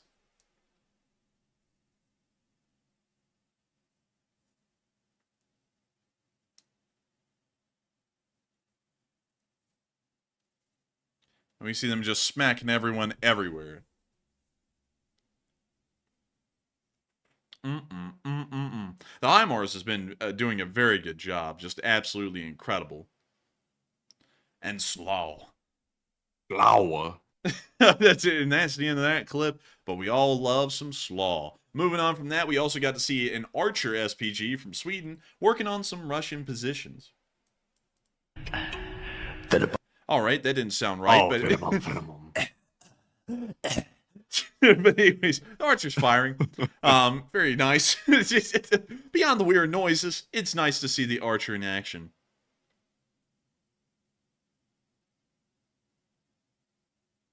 And so with that, that's the end of that clip right there. And we're now going to be moving on into our next one, where we also got to see some interesting goings-on in the southern front. Moving on into Dnipro, we got to see a Scooby-Doo van get hit, and it literally turned into a clown car. Like, the caption isn't even lying. I don't even know how they got this many people in there, but here we go. There's the Scooby-Doo van. Like, Zoink Scoop, we just ran over an AP mine. Ruh-roh, Raggy, bail out. 1, 2, 3... 4, 5, 6, 7, 8, 9, 10, 11, 12, 13, 14. Oh my, I just lost count. Like 30 guys in a Scooby-Doo van. That is the ultimate clown car. Like, I don't think Scooby and the gang ever packed in that tight. Dude, it was like opening up the freaking floodgates. Like, a few of them came out in a trickle, and then it was like 30 of them. Look.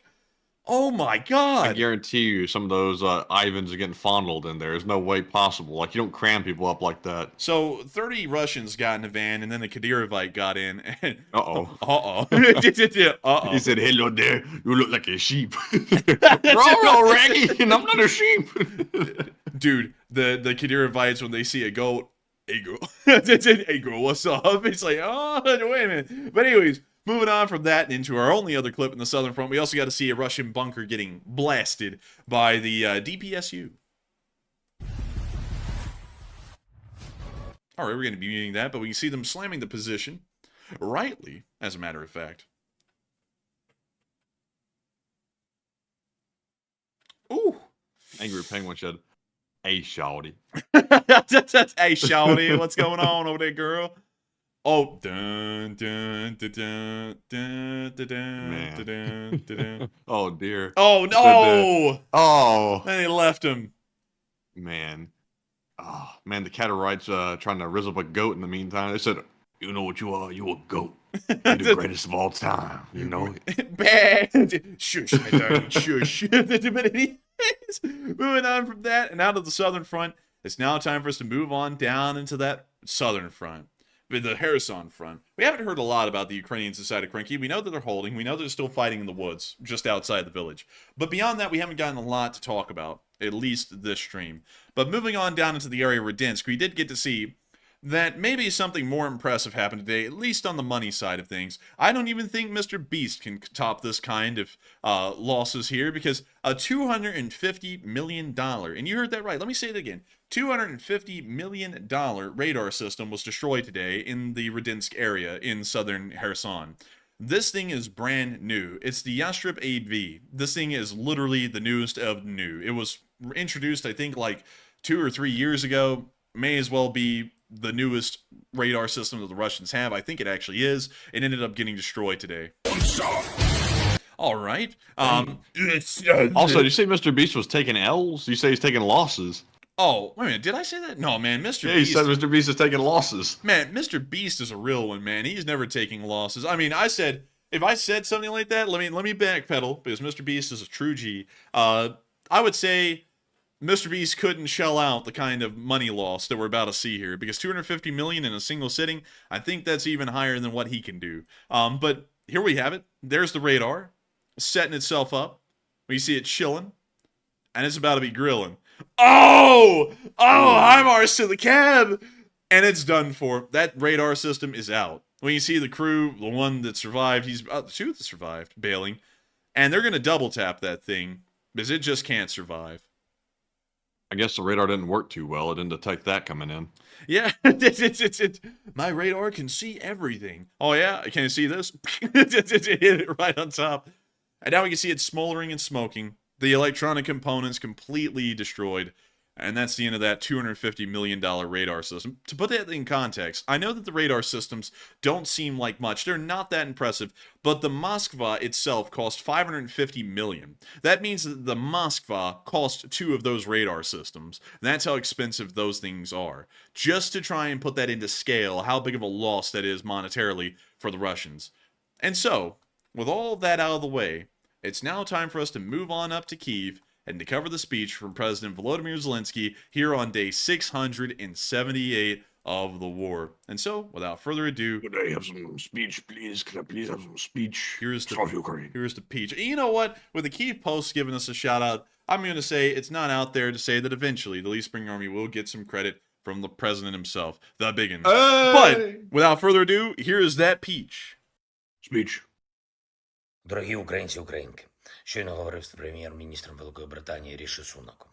Звичайно, поінформував його про наслідки сьогоднішньої атаки російських терористів. Від початку цієї доби було майже 100 ракет різних типів. І спеціально траєкторії були прораховані ворогом так, щоб завдати якнайбільше шкоди. Це абсолютно свідомий терор. І лише за кілька днів цих останніх днів, від 29 грудня і по сьогодні, Росія застосувала проти України вже майже 300 ракет та більше 200 шахедів. Ще жодна держава не відбивала подібних ударів, комбінованих і дрони, і ракети, і в тому числі аеробалістичні. Тільки за сьогодні збито 10 кінжалів. Я дякую кожному воїну наших повітряних сил, Збройних сил України, усім бійцям мобільних вогневих груп, кожному нашому зенітнику, усім тим у світі, хто вже допомагає Україні зі зброєю для захисту неба. Більше систем ППО, більше ракет для ППО – це те, що прямо зберігає життя. І нашим захистом неба саме тут в Україні ми маємо довести, що демократії здатні захищати життя від будь-яких форм терору. Якщо не зробити це зараз в Україні, то, на жаль, російський терор буде і надалі розповзатися Європою і світом. Відчуття безкарності у російської верхівки, яке сформувалось за десятиліття їхньої нічим необмеженої влади, вже призвело до багатьох страждань і смертей. Росія повинна запам'ятати, що таке відповідальність за знищення життя і що таке сила захисту життя. Над тим, що Oh man, I'm sorry everyone. Hang on. We gotta wait this out. I'm Terrible gonna back lag. it up. We got DDoS attacked again, so let me start it over here. Sorry everyone for that. Sorry for the Man, interruption. I'm telling you what the hot dog salesman, man, their sales are going down the tubes, and all of a sudden our stream starts having problems. What are the coincidence of that? What do you know? What are the odds? We run a lag-free stream for months on end, and the day we get mentioned by the Kyiv Post and a hot dog salesman gets angry, as soon as that happens, our stream gets throttled twice, like completely to zero. That's a little wild if you ask me. A little crazy, don't you think? I think that's a little bizarre. Anyways, безпековими гарантіями для України і над реалізацією формули миру. Так само, як наша зброя має бути достатньо далекобійною, так і наша дипломатія, наш захист міжнародного права і справедливості має бути достатньо дієвим. Це означає залучення якнайширшого кола міжнародних суб'єктів до спільної роботи. Працюємо над тим, щоб формула миру об'єднала ще більше держав. А також і над тим, щоб безпекові гарантії для України були максимально ефективними. Коли ми завершимо цю війну, стабільність і безпека повинні стати безальтернативними. Зараз ще тривають рятувальні операції. Після ударів вранці і вдень команди рятувальників працюватимуть цілодобово усім, хто був поранений, а це 130 людей, надається і буде надаватися необхідна допомога. Харків і область, Київ і область, Запоріжжя, всі міста і райони, які постраждали. Станом на цей час відомо про 5 загиблих від цього масованого удару. Мої співчуття усім, хто втратив рідних і близьких. Вічна пам'ять усім жертвам російського терору. І максимальна наша вдячність України усім тим, хто б'ється і працює, щоб вигнати ворога з нашої землі та щоб примусити Росію до припинення цієї війни. Сьогодні, до речі, підписав новий указ про відзначення наших воїнів державними нагородами. 115 воїнів Збройних сил. 32-га, 54-та, 93-я, 110-та окремі механізовані бригади, 17-та окрема танкова бригада, 92-га окрема штурмова бригада, 39-та та 299-та бригади тактичної авіації. Дякую вам, дякую всім, хто є силою України. І, будь ласка, особливо цими днями звертайте увагу на сигнали повітряної тривоги. Нелюди ці хочуть завдати болю Україні. Важливо берегти життя. Слава Україні! And Iram Slava. And with that is the end of the speech from President Volodymyr Zelensky here on day 678 of the war. And that begins our next little segment. It's going to be a fun one. And I got to tell y'all, it's going to be great. We're going to get to talk to all of y'all for about the next 30 to 40 minutes or so. And I got to tell y'all this. I'm stoked. I'm absolutely stoked and hyped. I'm stoked, man. I got to tell you what. The talking to y'all is one of the best things we get to do every single night. I'm not even kidding. Because y'all have very good questions, very interesting stuff to talk about. Y'all vote on the polls. Y'all put y'all's input in there and talk about it in the chat. It's always very fun to talk about. And I got to tell y'all this. I also got to say thank you to everyone who's shown massive amounts of support to the channel tonight. Because I know that I've seen actually some resurgences of names, Matthew, of people who have been around for a very long time, but are showing up tonight most likely for a specific reason, really just to spite one thing out there. And I love to see it, you know, because it always reminds us that the channel is behind us, no matter what happens. You know, there's a lot of angry, nasty, sad people out there who run their mouths and then never act on what their mouths run on. And I gotta say, it's wonderful to know that folks around here act on what they enjoy, which is enjoying this channel and how we cover the news. Y'all make it possible for us to do this, and I thank y'all all once again. But Matthew, tell us what everyone's been saying tonight, because they've been saying some good stuff. All right, so let's get right into what everyone is saying tonight. And our poll for the last segment says, what is Russia's new main strategy against Ukraine by launching expensive and massive missile attacks? 47% said to degrade Ukrainian morale. 31% said it's Russia's Hail Mary attempt. 18% said to destroy important infrastructure. And 5% said unsure. And on this one, I've been kind of curious why Russia's launching such massive and expensive attacks. Because these attacks, if I remember correctly, are somewhere in the billion-dollar range with the amount of missiles that are being fired. So they are not small attacks by any means. And that is actually where one of the missiles strayed over into Poland and went missing. It was during one of those attacks, actually.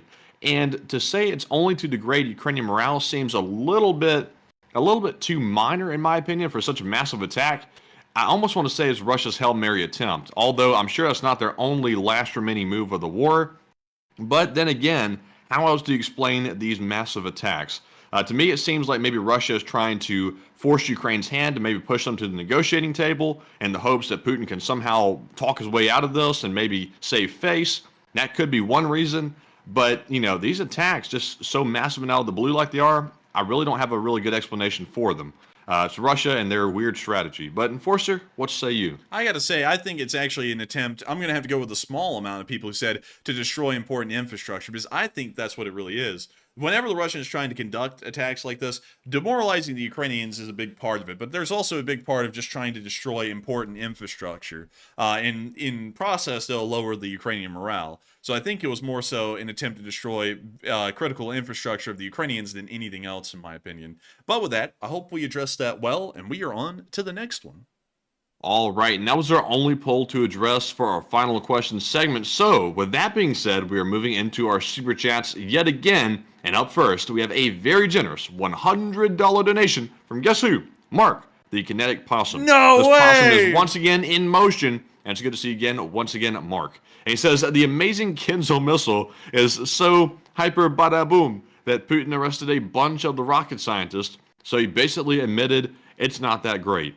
And Mark, is that a new thing, by the way? Because I remember he arrested the rocket scientists, like, I think a year ago or something like that, when the missile didn't work as expected then either. So maybe he's done another round of arrests. But Enforcer, what say you? I would have to say that is true. He did admit that it wasn't great, because he actually arrested most of the scientists and engineers that were involved in the design of the Kinzel hypersonic months ago. I think it was way back last year in like October. And that is Something I think that does show that everyone knows that the Kinzhal is a joke at this point, but people are still trying to hold on to that belief that the Kinzhal is good somehow. I think that's what they're trying to do, but, you know, it's just not gonna work. Everyone knows at this point. When you arrest everyone that was involved in the production of that missile, I think it's very clear that even the Russians know the thing is very lackluster all the way, and it's certainly not going to be making it to the big top, at least in any meaningful way. You know what I mean? You know what I mean? But with that, I hope that does address that well, and I gotta thank you so much once again for the support and helping this channel to keep on running,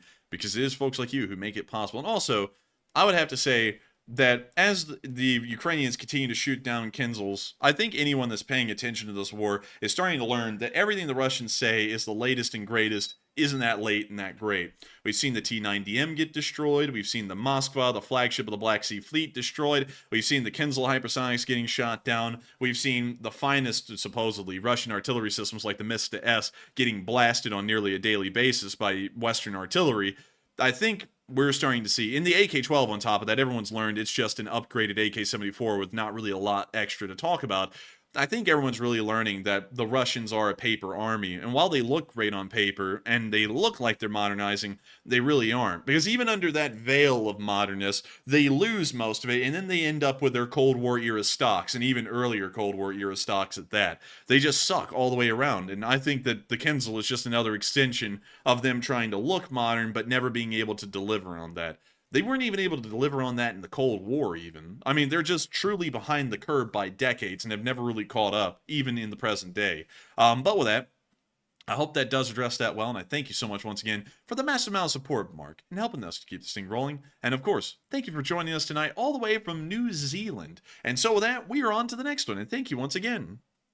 Indeed. And up next, we have a $100 donation from Richard Ager, who's also a longtime channel viewer. And Richard, thank you very much for that $100 donation. And he says, Happy New Year to y'all, and Happy New Year to you, Richard. He says, keep up the great work, and no question from me, and take one from that crowd. The critters. Hey, and we will make sure to take one from the crowd, but Happy New Year to you as well, Richard, and thank you for encouraging us to keep up the good work. Folks like you help us to keep the work working and help the channel to be possible and the stream streaming, and I gotta thank you once again for enjoying it enough to support it and help it to keep on rolling. I really don't have a question, but I do thank you for your kindness and generosity of throwing the question to the live chat, because the live chat is full of many wonderful things. Thousands of people, tens of thousands of people every night asking questions. And sadly, I do have to say this really quickly, I do have to give a disclaimer, because some people are like, man, my question has never been asked over many nights. You do have to keep in mind, we get thousands of questions every single night, and only a few of them are tagged to Enforcer Matt, which are the ones that Matthew collects. And out of those, we actually usually get to all of those that are tagged to Enforcer Matt, but even then, sometimes there's a good chance that we may not be able to get to your question. It's not that we don't want to, and it's not that we don't care. It's just that there's so many questions asked every single night, it would be physically impossible for us to get to all of them. So be patient. One day, your question will show up, and we will be able to answer it. But for now, one person gets their question answered from the live chat. And who will that be, Matthew? And the viewer who is the lucky one from the live chat is Sammy J, who says, do you know if Russia are capable of intercepting a real hypersonic missile? Can you reread that one again? They said, do you know if Russia are capable of intercepting a real hypersonic missile? I would most likely doubt it. The S-400 system is one of the most, in most areas, the Russians are way behind. But in surface-to-air missile technology, that is one of the few categories where they may actually be on par. The S-400 may be equivalent to something along the lines of a Patriot or something similar. So going off of that, we could assume that they may be able to shoot down a hypersonic, but I have a feeling that it's probably a 50-50 chance, because we've never seen it tested, and we don't really know what the S-400's true abilities would be in that kind of a situation. So my answer would be most likely, you know, just going off of my bias and saying it's a 50-50 chance, I would probably say that it's most likely no. They probably cannot intercept a hypersonic. But the thing is that really no other country possesses a hypersonic right now, rather than the Chinese and the Russians, and the Iranians are developing one. There's rumors, and there's also been a picture that was put out that violated OPSEC, which was a huge top secret security issue, and I happened to see it, where it looked like we were loading some test hypersonics onto a B-52 in Louisiana, most likely to fly it out towards the testing grounds in the western part of the United States, and launch them to see if they're successful or not, or if they work. but we haven't really seen or heard a lot about the U.S. actually trying to test and field hypersonics beyond the casual mention of the idea here and there. So the answer is they most likely wouldn't be able to intercept a hypersonic, but there isn't any hypersonics outside of that axis of evil that would be used against him anyways. So with that, I hope that does address that live chat well, and thank you, Richard, for the massive support and sponsoring that live chat. And with that, we are on to the next one. All right, and the next one goes to Steve Watkins at work, who throws in a $50 donation as well. And it's good to see you once again, Steve, while you're still at work, even to this day. And Steve says, hi, and how about covering the Bobcat losses for Sunday and Monday, and thanks. That is a good idea. We're going to whip up the Kyiv Independent real quick. Whip it up, whip it up. Whip it up, whip it up. And let me go to the Kyiv Independent. Here we go. And let me scroll down. Let me find today's casualty report. Okay, so, come on, Didi. Oh, there we go. So we're passing that one. We're going for the one the day before. Here we go. Here's the losses of January 1st. 9 Bobcat skid steers and 780 Russian soldiers. That was a good New Year, I'm telling you. Happy New Year, man. The Ukrainians were not popping confetti. They were popping heads. But moving on past that, and a little bit further down, we'll go to the day before that. And here we go. 960 Russian troops lost and 8 Bobcats destroyed. Dang! They've been keeping that's a lot of Bobcats between those 2 days. That's a ton. Dude, they've been keeping it consistent. Mad respect. And I got to tell y'all, really good to know that we were able to see these kinds of losses. And thank you to Steve Watkins, who is at work right now, for supporting this channel and allowing us to look at these, because I didn't know that the Ukrainians have been keeping up a really good loss rate for days now in the Bobcat category, or more so the special equipment category, because that means that the Russians must be digging a lot for these many vehicles to be in the combat zone to be destroyed. But with that, thank you so much for the support, Steve, and in pointing this out to us so that we can take a look in a little bit of agenda. But with that, once again, thank you once again. I don't know why I lost my train of thought right there, but we are on to the next one. You know, I once heard a wise Ukrainian philosopher say that the Russians are dying to live, and that really hit home. Man, no wiser words have been spoken. No, I'm telling you, man, they're dying to live. Man, they're dying to live and living to die. I'll tell you what. But with that. Oh man, I'm telling you, I get no respect around here. Oh, the other day I said I'm dying to live, and the other day they said, oh yeah, well you're living to die. Oh man, I'm telling you. But anyways, with that, thank you once again, Steve Watkins at work, and we are on to the next one. And the next super chat we have goes to Praise Adonai, who puts in a $50 donation. And thank you very much, Praise Adonai, for that support, and also for being a longtime channel legend. He says, Enforcer Matt, how y'all doing? And we're doing pretty good, Praise Adonai. And he says, oh. And also, y'all keep it coming here, and y'all have never been better. And y'all are my favorite channel. And y'all keep up the good, and for the LSA. Hey! And thank you so much for the support. Praise Adonai. Absolute channel legend. An old guard. True and true. I remember you being here as early as the days of BC Skyman. And BC Skyman is like my indicator of how long anyone's been around, because BC Skyman has been here at least since day 4, maybe even a little bit earlier than that. I've got to thank you so much for still being here with us, and I got to thank you for throwing y'all in your super chat so much. We're doing pretty good, to answer the first one. We will keep it coming. I can promise you that. We are going to keep this thing rolling. Law school starts tomorrow, and that's a little bit stressful for both of us. Oh, God! Oh! Law school starts tomorrow, much to the dismay of some people who tried to have us kicked out. We're still there. And also, we're still keeping it coming. And while law school is still going on, I'm still going to keep to the promise that we're going to keep this news running. It's going to run until the war ends. That I can guarantee. And we're going to keep going hell or high water. You know, it's like, I don't know what's up with people out there. I don't know how much crack they smoked, how much crack they snorted. I don't know how many hot dogs they sold. But I'll tell you this. No matter all that, all they do is run their mouths. And what we do is we run news. Funnily enough, we don't take vacations on viewer money to a foreign country because it's cheaper. We don't do anything like that. We get here, we get to business, we're trying to do things. I'm trying to poise myself so that way I can run for a political position, like a representative, and then hopefully for president in 2040. So that way I can actually improve my nation instead of just kind of freeloading on the internet for the most part. That's what I'm kind of doing. Like, I'm not gonna lie, that's what we're kind of doing. So I gotta thank you so much for saying to keep it coming, because I mean, damn well, hell nor high water, if I'm doing something, it's going to have a purpose. And y'all's support to this channel and the fundraisers that y'all have been able to get out there have been amazing, and that's given us a purpose to keep this thing rolling, and I thank you for that. Thank you so much for saying we're the favorite channel as well. I have to say we are very honored, Praise Ad Night, and I thank you for enjoying this channel so much. And also, we will keep up the good work, and apparently, Praise Ad Night, when you sent that in, you saw that apparently we had one viewer that just couldn't stand the word y'all, which is really stupid, because that's like going insane because a British person says bonnet for the hood of their car. It's like, that's what they say. It's like their dialect. Why are you, some kind of an asshole? like just being completely honest, it's like, what are you, some kind of a douche? It's like, are you Southernist? Like, are you, like, I don't get it. But anyways, I gotta thank you so much once again for support, Praise Ad Night, helping the channel to keep on running, because y'all make the thing possible. And thank you once again. And a lot of y'all say if you make it to 2040, you'll vote for me. And I hope y'all all do make it to 2040, and I hope everyone votes, because I mean it. I'm going to make a difference. I don't care if it takes every ounce of strength, every bit of my free time, a difference will be made. And hopefully I'll be able to win the election so that way I can make the difference instead of just seeing the same things happen over and over and over and nothing change. But with that, hope that does address that well. And we are on to the next one.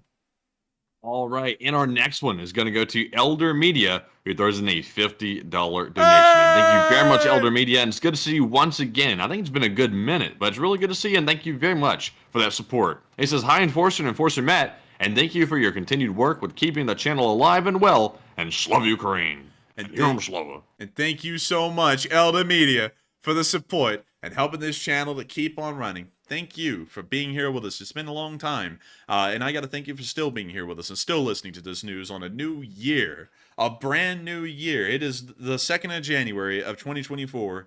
And everyone's still here. And everyone's still listening to the news. And everyone's still keeping the channel rolling. I got to thank you, Elder Media, for the support and helping us to make this thing possible even tonight. Because if it wasn't for folks like you, we wouldn't be able to be here right now. Means a lot to me that folks like you enjoy this channel, and not only enjoy it, help us to make sure that it can keep running, because y'all support, you know, I'm not going to lie, and I used to say this a lot back in the day, and I'm not going to lie, this channel doesn't run on air. We do require support to keep the thing running, and folks like you, Elder Media, and everyone else who supported tonight, both big and small, y'all all help us to keep this thing rolling, and I thank every one of y'all who takes the effort to support the channel, because y'all are the only thing that makes this possible. It's truly insane. And thinking about it, going into the 3rd calendar year that this channel is run, it's going to be the 2nd year of the war, and soon it'll be like the 2.5-year anniversary of the channel. We are still running in complete defiance of how YouTube operates. YouTube does not operate where a channel can run on viewer support. They run on the concept of having sponsors and having ads. We have not run a single one on this stream, and yet we're still on air, and we're still able to do this as our full-time job. Y'all have made that possible, and I think that's incredible to know that we haven't had to stoop down to the levels of debauchery and scum that pretty much everyone else does in showing y'all people, you know, in a war, and then, you know, going, hey, by the way, watch this ad or check out this sponsor. I don't like that. And I love to know that y'all have helped us to make this channel and its vision possible of having crowd-funded news. I think that's incredible. And I got to thank you, Elder Media, for being a part of that tonight and helping us to keep this thing rolling. And so with that, I hope that does address that well, and we are on to the next one. And our next super chat is going to go to Barry Woodward, who puts in a $50 donation as well. Hey! And thank you very much, Barry, for that support. And he says the USVA couldn't find a bed for a dying 93-year-old Korean vet. Home administrators on vacation, they say, and there are no holidays for dying vets. He says 2040 equal reformed government for the people. And I thank you so much for the support, Barry, and I'd have to agree with you. What we hear about how veterans are treated is quite sad, I would say, all the time, and especially veterans like that. Something you hear about a lot. And I'll be honest with you, you know, because I feel like I can cover this without getting into, you know, anything political. You will hear both parties in America say that they are going to finally fix the VA. I think all of them say that. I think the one that was currently in right now said they're going to fix the VA. The one who was in last said they're going to fix the VA. And guess what? It's never fixed. I've never seen the VA get fixed. Hopefully, if I was elected president in 2040, there would be a way to fix it. And I think there is. I think there's a good way to fix it. I think we just need to apportion the budget properly so that way some of the defense spending is not diverted into maybe more weapons procurement programs, keep the weapons development going, keep the procurement there, but cut a little bit of the procurement and move that part of the budgeting towards the VA instead. Because I think it's important to take care of service members who have gotten out of the armed forces. Those people have given their lives for the most part, given the best of their health really to defend the nation, even if they still live through. A lot of them have problems with their knees, back. And everyone always says the joke is with the VA, your back injuries are not service related, although you're carrying like a 120-pound pack. I think it's important that veterans are taken care of, especially here in this nation. If anyone deserves to be taken care of, it's certainly the people who defended the nation that made its existence possible for us to ask that question. I think that's very important. And so I would agree with you completely, Barry Woodward. If I became president in 2040, one of the major things that we would focus on the Marshall side of things would be improving the Veterans Affairs. Because it's great and all to tell people, you get in the military, they're going to give you a GI Bill, and you're going to get all these benefits and everything. You can even go to college while you're in the Army. But what does that all matter if you get out and you gave your health to the military and you don't even have anything left for yourself? And it's like fighting to pull teeth out of someone's mouth to get any support from the VA. That's not great. So hopefully we will be able to get the VA a little bit more improved and have it fixed. Because I see a lot of people saying, I love the VA. The VA is a great organization, but I think it certainly needs a massive overhaul so that way it works much more efficiently. Not like the DMV. We need that thing running like a Chick-fil-A. But with that, I thank you so much once again for the support and helping this channel to keep on running, Barry. And I would agree with that completely. And so with that, we are on to the next one. And up next, big shout out to Alex Gerasimovich. And I butchered your last name a little bit, but I kind of got it right. But thank you very much, Alex, for that $50 donation. And he did not leave a comment, but we appreciate it very much. I'm trying to check and see here.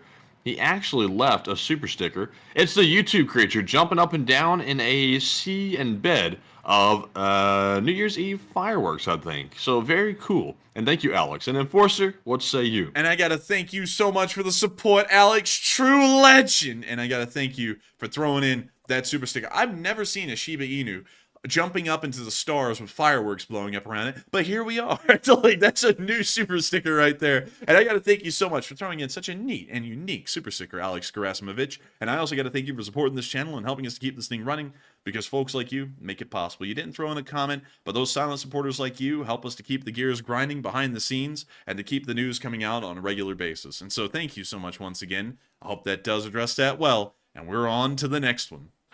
And the next one goes to Blue Flam 777 LSA, throws in a $50 donation. And thank you, Blue Flam, for that support. And he says, do you have a hobby, Poopler?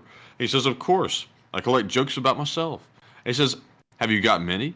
He says, 2.5 labor camps already. Damn. And Happy New Year. Oh my God. The Brothers Enforcer question to the chat. Dude, that hit me like a truck. Jeez.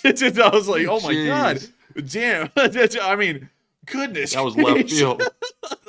Okay, I gotta admit, that was a pretty good joke because that caught me completely off guard. Very good one, Blue Flam. And thank you for the support. Thank you for throwing in a joke. I gotta say, very few jokes that can be read on stream really jerk me like that one did. But that was truly like a knee-jerk reaction. I was like, oh my God, really good joke. Really well constructed. And I gotta say, very original, Blue Flam. Thank you for the support. And Happy New Year to you as well, Blue Flam. And we will make sure to get a question from the live chat. And so with that, what do we got, Matthew? And the question is going to go to Kyle Leeson, who says, what does it take to bring an individual to The Hague for war crimes? Ooh, that's tough. It's a really tough question to answer because The Hague, a lot of people always look at things like The Hague as like this all-powerful organization that can drag anyone in front of it wherever they are. The truth is that if the nation that these war criminals are from still exists after the war ends, they will never be held accountable by The Hague because they'll just stay inside of wherever they're from. So if the Russian Federation survives in some way and the Putin government still exists, or the Putin regime, whatever you want to call it, still exists after the war is over, these war criminals will probably never be held in front of The Hague. it really takes something like an unconditional surrender, or something like the Balkans situation, where you can just kind of find these war criminals later, or there's enough government changes to where these war criminals are decided to be held accountable, then they get brought in front of the Hague. But it's very rare, especially in a situation like this where we see that the Russians may actually end up surviving the war with the Putin regime still in power inside of Russia. It's going to be slim to none that we see any war criminals held accountable by the Hague. If anything, most of them, if there are any war criminals, will most likely be held accountable by the Ukrainians themselves and tried for their crimes there. So I hate to say it that way, because I always want to give folks hope that a group like the UN or the Hague or something like that out there would do something, but the reality is that a lot of their powers are greatly limited, and also their ability to have jurisdiction over anyone is also greatly limited by the factors that at hand at that moment. And so with that, I hope that does address that well. And thank you so much once again for sponsoring that live chat, Blue Flam, and thank you so much for the amazing joke, and an incredible one, and truly a creative one for sure. And so with that, thank you so much once again, and we are on to the next one. And this one goes to M288, who throws in a $25 donation. And thank you, good sir, for that support. And he says, just some pizza support, and we gotta love that, I'm telling you. He says, congratulations on the YouTube recognition. And thank you so much for the pizza support, and thank you so much for appreciating the YouTube recognition. I think that really goes to all of y'all. I said this so much tonight, but I want to make sure that we make this very clear. I think that all the credit for that shout out goes to each and every one of y'all. I don't think it goes to us, M288. Folks like you have been around here forever, and y'all have helped to support our fundraisers. You helped to support the channel. We wouldn't have even been on air long enough for Kyiv Post to see this channel and recognize us if it wasn't for y'all. We wouldn't have even had anything for them to talk about if it wasn't for y'all supporting the fundraisers and doing what y'all do. Y'all are what made that possible, and I got to congratulate you for the YouTube recognition and helping the Enforcer channel to reach such a level where we were even mentioned by the Kyiv Post. That's truly incredible. And also, thank you so much for the pizza support as well. An incredible thing. We love pizza. And I gotta say, there are a lot of interesting pizza places abound. Papa John's is a good one. Governor Ivy, shout out to you. But still, thank you so much once again. Hope that does address that well. And thank you for helping this channel to keep on running, M288, and being a legend. You've been around forever. And with that, we are on to the next one. And the next one is a super chat this time from Kyle Leeson, who throws in a $20 donation. And thank you once again, Kyle, for the super chat this time. And he says, do not let the low intercept rate get you down. Saturation fire is a pain. Slava Ukraine, and Happy New Year to everyone, and take a live chat question. Thank you so much for the massive support, Kyle Leeson. And also, the low intercept rate didn't get me down. It's just unfortunate to think about all the Ukrainian citizens that lost their lives because this overwhelmed the air defense. It's no fault of the air defense. The air defense was pulling off damn near trick shots during that attack. There wasn't much more they could do. But it is always unfortunate to think about the folks on the receiving end that have ended up dying because of the attack. That's what it kind of puts me down a little bit. But the air defense is still working their hardest to stop that from happening. And I'm not down about their interception rate at all. Hopefully they can improve it. Hopefully we can help them to improve it in the future. But beyond that, Slava Ukraini, and Happy New Year to you as well, Kyle Leeson, a channel legend. On top of that, we've had so many channel legends here in the chat tonight, and also, we will make sure to take a question from the live chat. But before we do, thank you so much once again, Kyle Leeson, for being around here forever. We remember a lot of names, and you're one of those people who have been here since the first few months of the war, and I've got to thank you for still being here with us almost 2 years later. And we are on to that live chat. And the live chat question is going to go to Catherine F., who says, any idea what's behind the heavy missiles? And is it the upcoming elections or anger at the ship going down? Question mark. I think it's a mix of everything. I think it's the elections coming up. But once again, Putin doesn't have to prove anything in an election. It's not like it's not like, a Western election where you have to go and be like, oh, look, I'm a strong man to the public. He's going to win anyways. He's going to get 80, 90% of the vote. It'll be a landslide. Once again, wow, shocker. And he'll just, be the president again. So I don't think it's really for the elections. I think it may be because it's winter. They're trying to knock out the infrastructure like last year. And it's probably in retaliation of the Novichokhovsk being destroyed inside of Feodosia port. I feel like it's a mix of all of those things. So that would be my answer. I feel like it's a mix of those things, but probably not the election, in my opinion. Also, quick little rabbit hole fun fact. Did y'all know that Feodosia is actually was originally a Greek port, and that's where it gets its name, a lot like Odessa? Really? Yeah, pretty cool. Actually, the Greeks were big seafarers in the Black Sea. They actually set up a decent amount of colonies along the modern-day Ukrainian coast on the Black Sea. Oh, that's pretty neat. Yeah, pretty cool stuff. But anyways, with that, I hope that does address that well. I hope that gives you all a little cool fun fact about the Ukrainians and a little bit of their history, at least near the coastal areas. And with that, we are on to the next one. And our next super chat is going to go to Catherine F., whose live chat question we just took as well. And this time, Catherine puts in a $20 donation. And thank you very much for that support. And she said, "Take that, hot dog man," and take a question from the chat. Oh, man. I was waiting for something like that tonight. And thank you so much, Catherine F., for the support. The hot dog man do be taking it tonight. I will tell you that. And we will take a question from the chat. I got to say, though, Catherine, thank you for supporting the channel. Thank you for spiting idiots and clowns like that.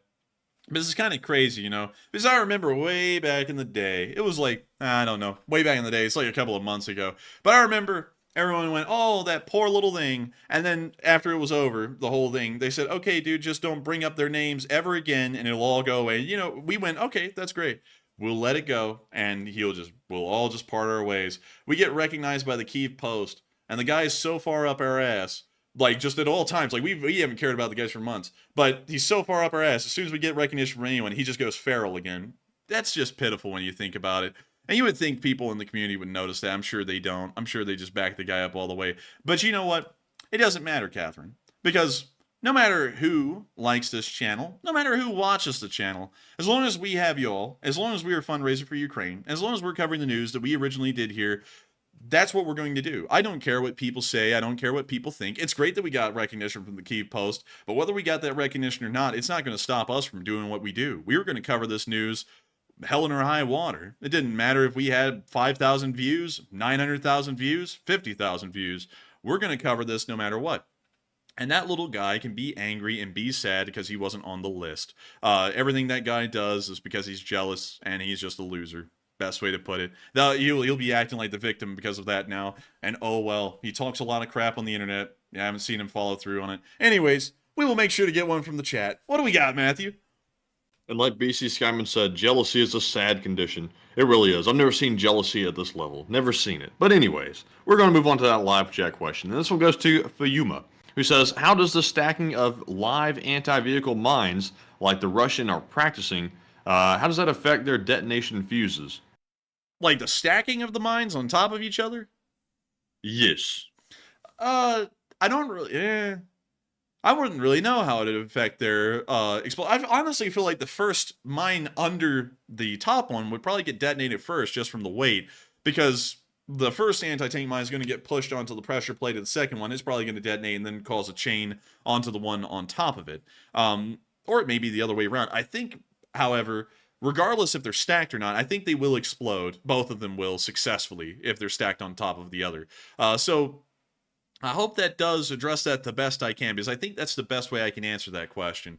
But still, thank you so much once again for support, helping the channel to keep on running. And thank you, Catherine, for once again backing up the channel, even during times like these. I would say they're trying times, but honestly, who gives a damn anymore? We're just covering the news, and that's what it is. And so with that, we're on to the next one. And our next one goes to Butchie777, who throws in a $50 donation. And thank you, Butchie, for that support. And they said, "For the plum fund, and gotta keep that little fat muskrat fed. Or blimey, Governor, give me a succulent plum." What? Wait, So wait, Happy New Year to hang you on. all. Hold up, I know what this is. Wait, hold up. We gotta go get it, Matthew. Oh, they're talking about the rodent? Oh, I know that. Oh, yeah. Now I know what they're talking about. "Would you like a plum, sir?" Oh, I know that. Would you like a plum? Oh my god, dude, this thing's so stupid looking. Oh man, reminds me of a hot dog salesman from Minnesota. That rat said, "Would you like a plum, sir? You want to be a fat bastard like me?" Do you want a hot dog? No, rodent. That's not your job. That's someone else's job. Oh Leave it to man, him. that's some other rat's job. But oh man, succulent plum. Wait, hang on, man. We got to read the rest of it. We didn't even get through all of Butchie777 super chat. And Butchie said in the rest of it, "Happy New Year to you all, and please take a live chat question in LSA, Shoigu." Oh man. And I thank you so much, Butchie777, for the plum fun. Oh man, we're gonna keep that fat little thing fed. Look at this chunky thing. That thing will be fed, I promise you that, because it's near a branch of plums already. It's going, oh, hello there, I fancy a snack. Oh man. But nevertheless, I will make sure to get some succulent plums, and I do wish you a happy new year as well, Butcher777. I think that's going to be incredible for us to get some plums, and we will make sure to take a live chat. But before we do, I have to give a eulogy to a man who was ahead of his time, who died too quickly because he had so much left to do. Shoigu Gerasimov at the number blät, and of course, LSA. And thank you so much for the support, Butchie777. It means a lot. You know something, quick little thought. You know, now that Prigozhin's been dead for like, 6 months or so, it's really making me think, man, that guy was a visionary. You know, he may have been a war criminal, yeah, but trying to overthrow the Russian government in the middle of last year, I mean, that was truly way ahead of his time. Like, I'm sure that's going to happen again, at least an attempt in about maybe 6 more months or something from someone else. But that was crazy that he tried to do that. Now that we think back about it, he wasn't the hero Russia wanted, or really the world wanted for that matter, but I think he was the hero that the world would need to destabilize the Russians just enough if he had succeeded for us to step in and do the things we needed to do. You know, the guy, of course, was reprehensible and a war criminal, but he was going to destabilize the Russian government single-handedly. But sadly, he wimped out literally 2 hours outside of Moscow. But still, thank you so much once again for the massive support, and let's make sure to get that live chat. But before we do, hello there, would you like a live chat? Hello there. So, what do we got, Matthew? And the live chat question is going to go to Todd Abbott, who says, did you see the news that a brand new $1.4 billion counter battery radar was hit within a day of being deployed by 2 HIMARS rockets? Yes, I think we did see that. We actually showed that on stream, so I hope that answers the question well, because it's literally this clip right here, Narodinsk in the Kherson Oblast, is where we reported it being destroyed. And so with that, I hope that does address that well. And with that, we are on to the next one. And the next one goes to Bob Fognozzle, who puts in a $50 donation. And that is Bob Fognozzle's first ever super chat of the stream. So huge shout out to you, Bob, for that. And he did not leave a comment, but he did leave a super sticker of the YouTube creature jumping in the fireworks again. That thing is getting toasty, but not quite as toasty as those Russians. I'm telling you, they're getting no respect. They're getting no cooling. They're getting heat. But anyways, Enforcer, what say you? And I got to thank you so much, Bob Fognozzle, for the support and helping this channel to keep on running. I love that last name, Fognozzle. That is a cool one. And I got to thank you so much once again for the support and helping this channel to keep on running. This is your first time supporting. It's not once again. It's actually for the first time ever. Thank you for the support and helping this channel to keep on running, because you're helping us to keep on air and make this thing possible. And so thank you so much once again. I hope that does address that well. And with that, we are on to the next one. And up next, big shout out to Sarah A. and also Matt Chair for putting in a $10 donation apiece and not leaving a comment, though. But thank you, Sarah and Matt, very much for helping to keep the channel running, and we do appreciate it very, very much. And the next one goes to Scott the Tall Guy, who puts in the 10 as well, and says, go blue. And please take a question from the live chat with a happy face behind it. Hey, and thank you so much for support. We will go blue, and we will make sure to get the live chat as well, Scott the Tall Guy. But before we do, I have to thank you for being an old guard and a channel legend. Now, with that out of the way, let's get the live chat. And the live chat question this time is going to go to, let's see here, it's going to go to Aaron Shu, who says, could the X-101 cruise missile be remarked for Q4 2023 production in hopes of deceiving Ukraine to their production capability? It's possible, actually. It's possible that may be an attempted deception. But it's also the case that they could be producing a limited number of those KH-101s, and if so, it needs to be considered into the factors. And I think it's actually more important to say that they may be able to produce a limited number because it's able to further the argument that Ukraine needs more air support systems. Because if we're saying that they're deceiving the Ukrainians, and that's actually an old one relabeled as a brand new produced one, then everyone might go, oh, okay, well, they're actually still running out, and they probably have none left, so let's not give them any air defense further. So I think it would probably be better for us to assume it is new, but it's entirely possible it may be a deception as well. But with that, I hope that does address that well. And thank you so much once again for support and helping this channel to keep on running. And also, Chapa asked a good question before we move on to the next one. He said, please, how can I help this channel and the Ukrainian government armed forces? God bless all. 2 answers to that. One, if you'd like to help out the Ukrainian armed forces, we have a link in the description below to United24. It takes you directly to their website, and you can go support them there. If you want to support Ukraine in general, we are able to run fundraisers for nonprofits like Razom for Ukraine and also Revive Soldiers of Ukraine that helps out on the humanitarian side of things of the war, which is a very important part because it's often overlooked. And while everyone on YouTube talks about, oh, those poor, starving, and cold Ukrainian citizens, nobody ever puts a dime their way. They all put it towards getting like a truck or a drone or something, which in the end, great and all, but those items only last a few days on the front line. Feeding a Ukrainian family for a couple of weeks is a long-lasting impact and is saving many lives. And it, as far as the monetary amount goes, you're doing a lot more with a lot less monetarily. So our humanitarian nonprofits are a great thing to support as well if you want to help out Ukraine. But if you want to help out the military, the link for United24 is down in the description below. If you want to help out this channel, because we run ad-free and sponsor-free, we have super chats. And I think that's actually tied into the live chat on the side of your screen or below the video, and you can pick out the amount you would like to support the channel with. So it could be like $1, or I think the max is like $500. But that's all the ways that the channel's monetary systems run, either to support Ukraine or to support the channel and help us to keep doing this as a job. And so I hope that answers that well, just in case if anyone didn't know. And with that, we are on to the next one. And up next, big shout out to Steve Blanchard, who put in a $20 donation and said, money for the caffeine and the pizza fund. I'm telling you, that sounds like a healthy combo. I love it. But thank you seriously very much for that support.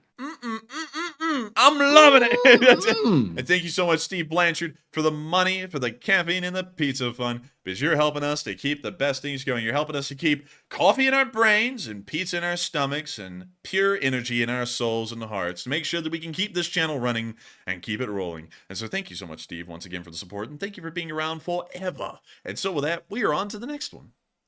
And the next one goes to AMX10 Speedy Bang Bang, who puts in a $10 donation and said, in Putin's latest speech, I think the gesture he was talking about was the middle finger, and let's raise our own fingers and show him the number of days that Herzon has had air denial with the Patriot. Ooh, that's a good one. And I think that's a good response. Honestly, I think they're kind of getting the picture of the finger that was put up in the southern front from that Patriot, because that thing shot down a good bit of the Russian Air Force. I think it ended up shooting down nearly 8 aircraft down there over the span of 3 days. Wildly successful. And I think that was good enough for the Russians to go, damn it, they got us. But anyways, I hope that does address that well. Thank you so much once again for support and helping this channel to keep running. And with that, we are on to the next one. Also, Miss Disa wanted us to bring up, because this is something as well. And Miss Disa actually pointed this out. It's something I hardly knew about. But apparently there's also an option for a thing called a super thanks. When we're live on air, it's called a super chat. But even after the stream goes live, there's actually a way that you can support the channel still. And it's called a super thanks. Instead of showing up in the live chat and us reading it off air, it just pops up in the comments section. But it is a way to support the channel and help it to keep rolling. So that's also another option in case we want to support the channel. But I want to make this very clear. I do not want anyone to be pressured to support the channel, especially if you're in a financial rough spot. I never want anyone to be in a financial rough spot because they support this channel. If you can support the channel, we thank you so much. And of course, the support makes this possible. So, I can't say we don't want your support because it helps us to keep this thing on air. But if you are in a rough spot, I would rather you take care of yourself before you took care of this channel. So just wanted to put that out there, but there is the option for the super thanks as well after the stream is off air. But with that, we are on to the next one. And the next ones are shoutouts to Tassie Devil as well as Roxanne Queenville, who each put in a $5 donation. And thank you very much to the both of you, Tassie and Roxanne, for that support. And I did not see any comments, but we do appreciate that support once again. And with that, we're moving on to our next one, which goes to Siri, who puts in a $10 donation and says, Happy New Year and congrats on the well-deserved recognition and Force of Brothers. And thank you, Siri. And it said LSA Spring Break 2024 and rendezvous in Romania. Oh, dear, I'm telling you. Are you sure about that? Oh, God. Oh, no. Oh, man. Hello, Romania. I'm out here. You know what I'm about to say, man. Man. Oh, man. But nevertheless, thank you so much for the support. And thank you for bringing up a little reference. That's a legendary reference right there, Siri. Thank you so much for enjoying the reference. I love the reference as well. It's wonderful to know that we're finally getting some recognition out there for what we've done. And also, I think it would be best to keep the Lee Spring Army away from spring break in Romania. Nothing wrong with Romania or the Romanians, but, you know, there's some very peculiar sausages down there in Romania that some people have shown on their shows before, and I don't think any of y'all want that sausage in particular. I know I don't. But anyways, with that, thank you for the support. I hope that does address that well, and we are on to the next one. And the next one goes to Neil Vizanot, who puts in a 10. And thank you, Neil, for that support. He says, good night, LSA. I'm calling it a night. And I think I did see Neil go earlier, but thank you very much, Neil, and also good night to you. He says, and praying BC and his family, and us too as well. And he says, grab a live chat question. Thank you so much, Neil. Thank you so much for giving a shout out for everything we've done. Thank you for being an incredible viewer. And also, thank you for sponsoring a live chat. And I hope you had a happy new year as well. And so with that, what do we got for a live chat, Matthew? And the live chat question is going to go to, let's see, AF Kaplan, who says, I saw reports of another friendly fire bombing incident in the Russian city of Voronezh. And do you have further information? Sadly, I don't. I have not heard about that at all. So I'm not sure if that happened, at least on our end, news-wise. I'm not sure if that happened. I'll try and look into it a little bit more and see if we can find some video or picture proof of that, because then we can back that up. If not, we'll have to assume it may just be rumor. But at the moment, I hope that does address that well. Thank you so much for sponsoring that live chat. And with that, we are on to the next one. And up next, we've got a 10 from Ian Frogfish. And thank you, Mr. Frogfish, for that support. He says, could y'all take a question for me from the live chat? And we sure can, Ian. And thank you once again for that support. And the live chat question this time is going to go to Anthony Buller, who says, I have a question. And what does it mean if Russia starts shelling its own cities? Does that mean that they're going to go to civil war as well as a war against Ukraine? Can you reread that one again? They said, what does it mean if Russia starts shelling its own cities? Does that mean they're going to civil war as well as a war against Ukraine?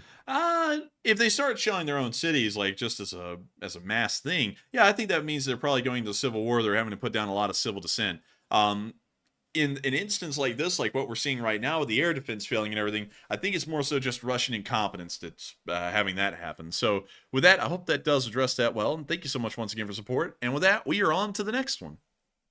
And up next, big shout out to Epic Trains Canada, who puts in a $5 donation. And thank you for that support very much. And they said, nice to see your channel get the recognition it deserves. And Igor and Slava Ukraine. And it's nice to see the channel and folks like you get the recognition you deserve, because it's not about us, it's about all y'all. And that's what we run the channel for. And so I consider, instead of the credit being given to Matthew, me, I think the credit more so goes to all of y'all here in the Lee Spring Army. I think that's what it really goes to. And so credit goes to you, actually. And so thank you so much once again for congratulating yourself on getting that little shout out right there. And thank you once again for helping this channel to keep on running. And so with that, I hope that does address that well. And we are on to the next one. And up next, big shout out to Warren Zasquatch for putting in a 5, Wyatt Logan for putting in a 2, Free Falling Air for putting in a 2 as well as Gary Klinghoffer, who put in a 2 also. And they all said thank you and LSA for the win. And LSA! And thank you so much to all of y'all for the support. The lot of you, because all of you are helping the channel to keep it running, my boy. And if it wasn't for folks like you, you wouldn't be seeing us here right now. So thank you for supporting this channel and helping us to keep the lights on and the wheels are turning and churning. So that way we can make sure to keep everything running in the background. So that way we can be here right now. And so that, thank you so much once again. I hope that does address that well. And with that, we're on to the next one. And y'all know what time it is. It's time to move on to our live chat questions. And up first, we had the Morse code decoders of the stream. Ding, ding, ding, ding, ding, ding, ding. And tonight we had Cliff Simonson, Mark Hodges, Earl Bernew, Paul Schultz, Kevin J, Rumpelstiltskin, Toxic Bananas, Tightlines LSO, and also David Millsaps. The entire roster yet again. And they said tonight's Morse code cipher says, the LSA has finally been recognized for our achievements. Long live the LSA. And the LSA, it's a stream dropped out. That's all I heard. Oh. Well, that's the sound of money. And y'all got that dead on the nail. The Lee Spring Army is going to persevere through everything. Found that out very recently, especially with how everything went a couple of months ago. The Least Spring Army just kept trucking. And I went, oh, well, looks like nothing's going to change. And nothing has. And I'm very damn well certain that we will just keep running until the war ends. And a lot of y'all will just be here with us until the final day of the war.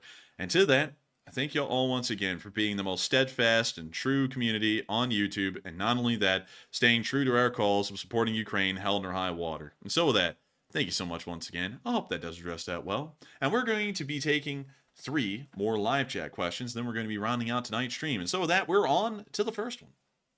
And this one goes to Andrew, who says, do you know which famous Moscow propagandist was killed in the HIMARS visit to the luxury hotel in Donetsk City? Oh, dang it. I knew that question was coming up tonight. Sadly, I don't know who it was. Great question, though. I don't think I was able to get the exact detail on the guy. So, unfortunately, I would have to declare ignorance at the moment. So, we're going to scratch that. We're now starting question 1 of 3 on the next one because I had to declare ignorance on that one. So, with that, we're on to the first of the night. And actually, all we have left is 2, actually. We've run through so many during the Super Chat segment. We only have a few left. So this one actually goes to Hardwater Channel, who says, to what extent do we think that Japan was retaliated against for statements in the UN in reference to the airplane explosion on landing? And thanks, and Slava Ukraine. And thank you so much for the question. I have a feeling that they weren't really retaliated against that much. I have a feeling that the plane accident was an accident. From what I've heard, it was apparently a collision. If I heard that correctly, Matthew, 5 people died in the collision. Yeah, it was a Coast Guard aircraft, and then it was a passenger aircraft. The passengers made it out unscathed, but I think the 5 Coast Guard guys died in the accident.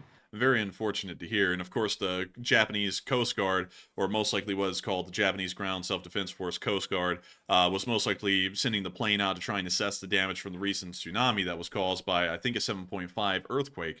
I believe the epicenter was actually about, right here, the Noto Peninsula earthquake. There's the very epicenter of it right here. The tsunami actually ended up causing damage to the coastlines all the way up from Niigata and all the way down to Kanazawa.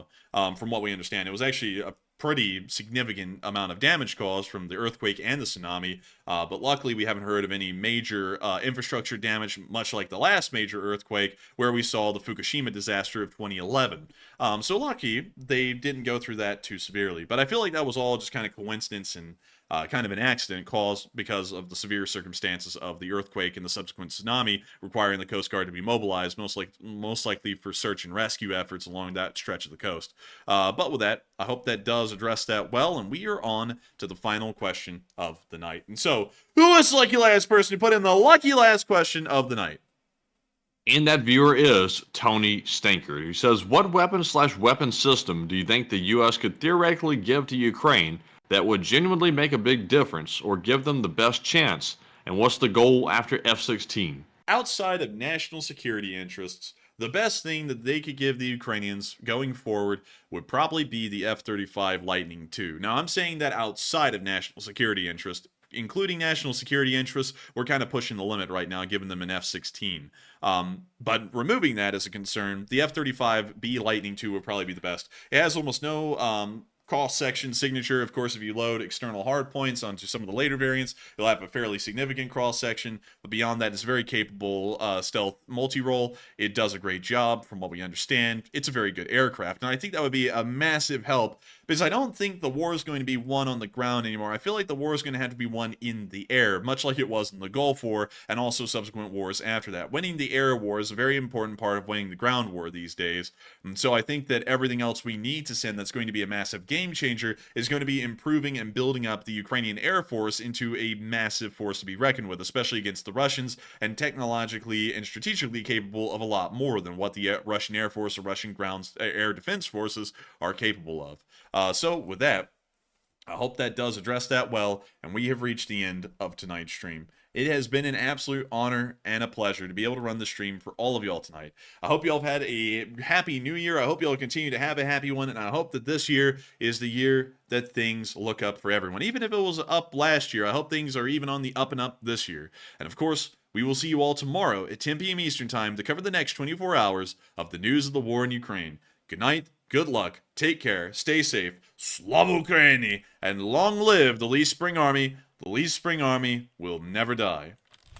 And good night, folks. We'll see you all tomorrow. Thank you all for another great stream tonight. And of course, Slava Ukraine, Herom Slava, and good night.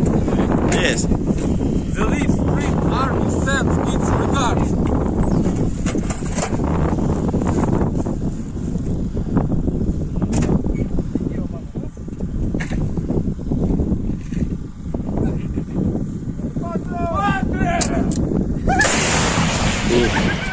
Русский военный корабль. Предлагаю сложить оружие и сдаться.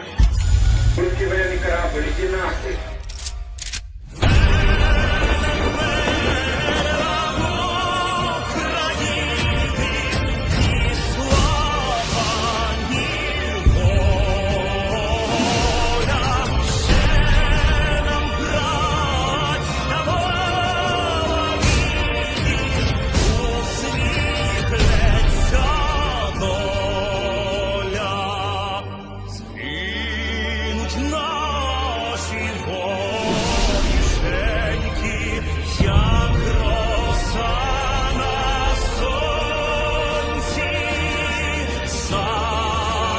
Запануєм і ми, браття, у своїй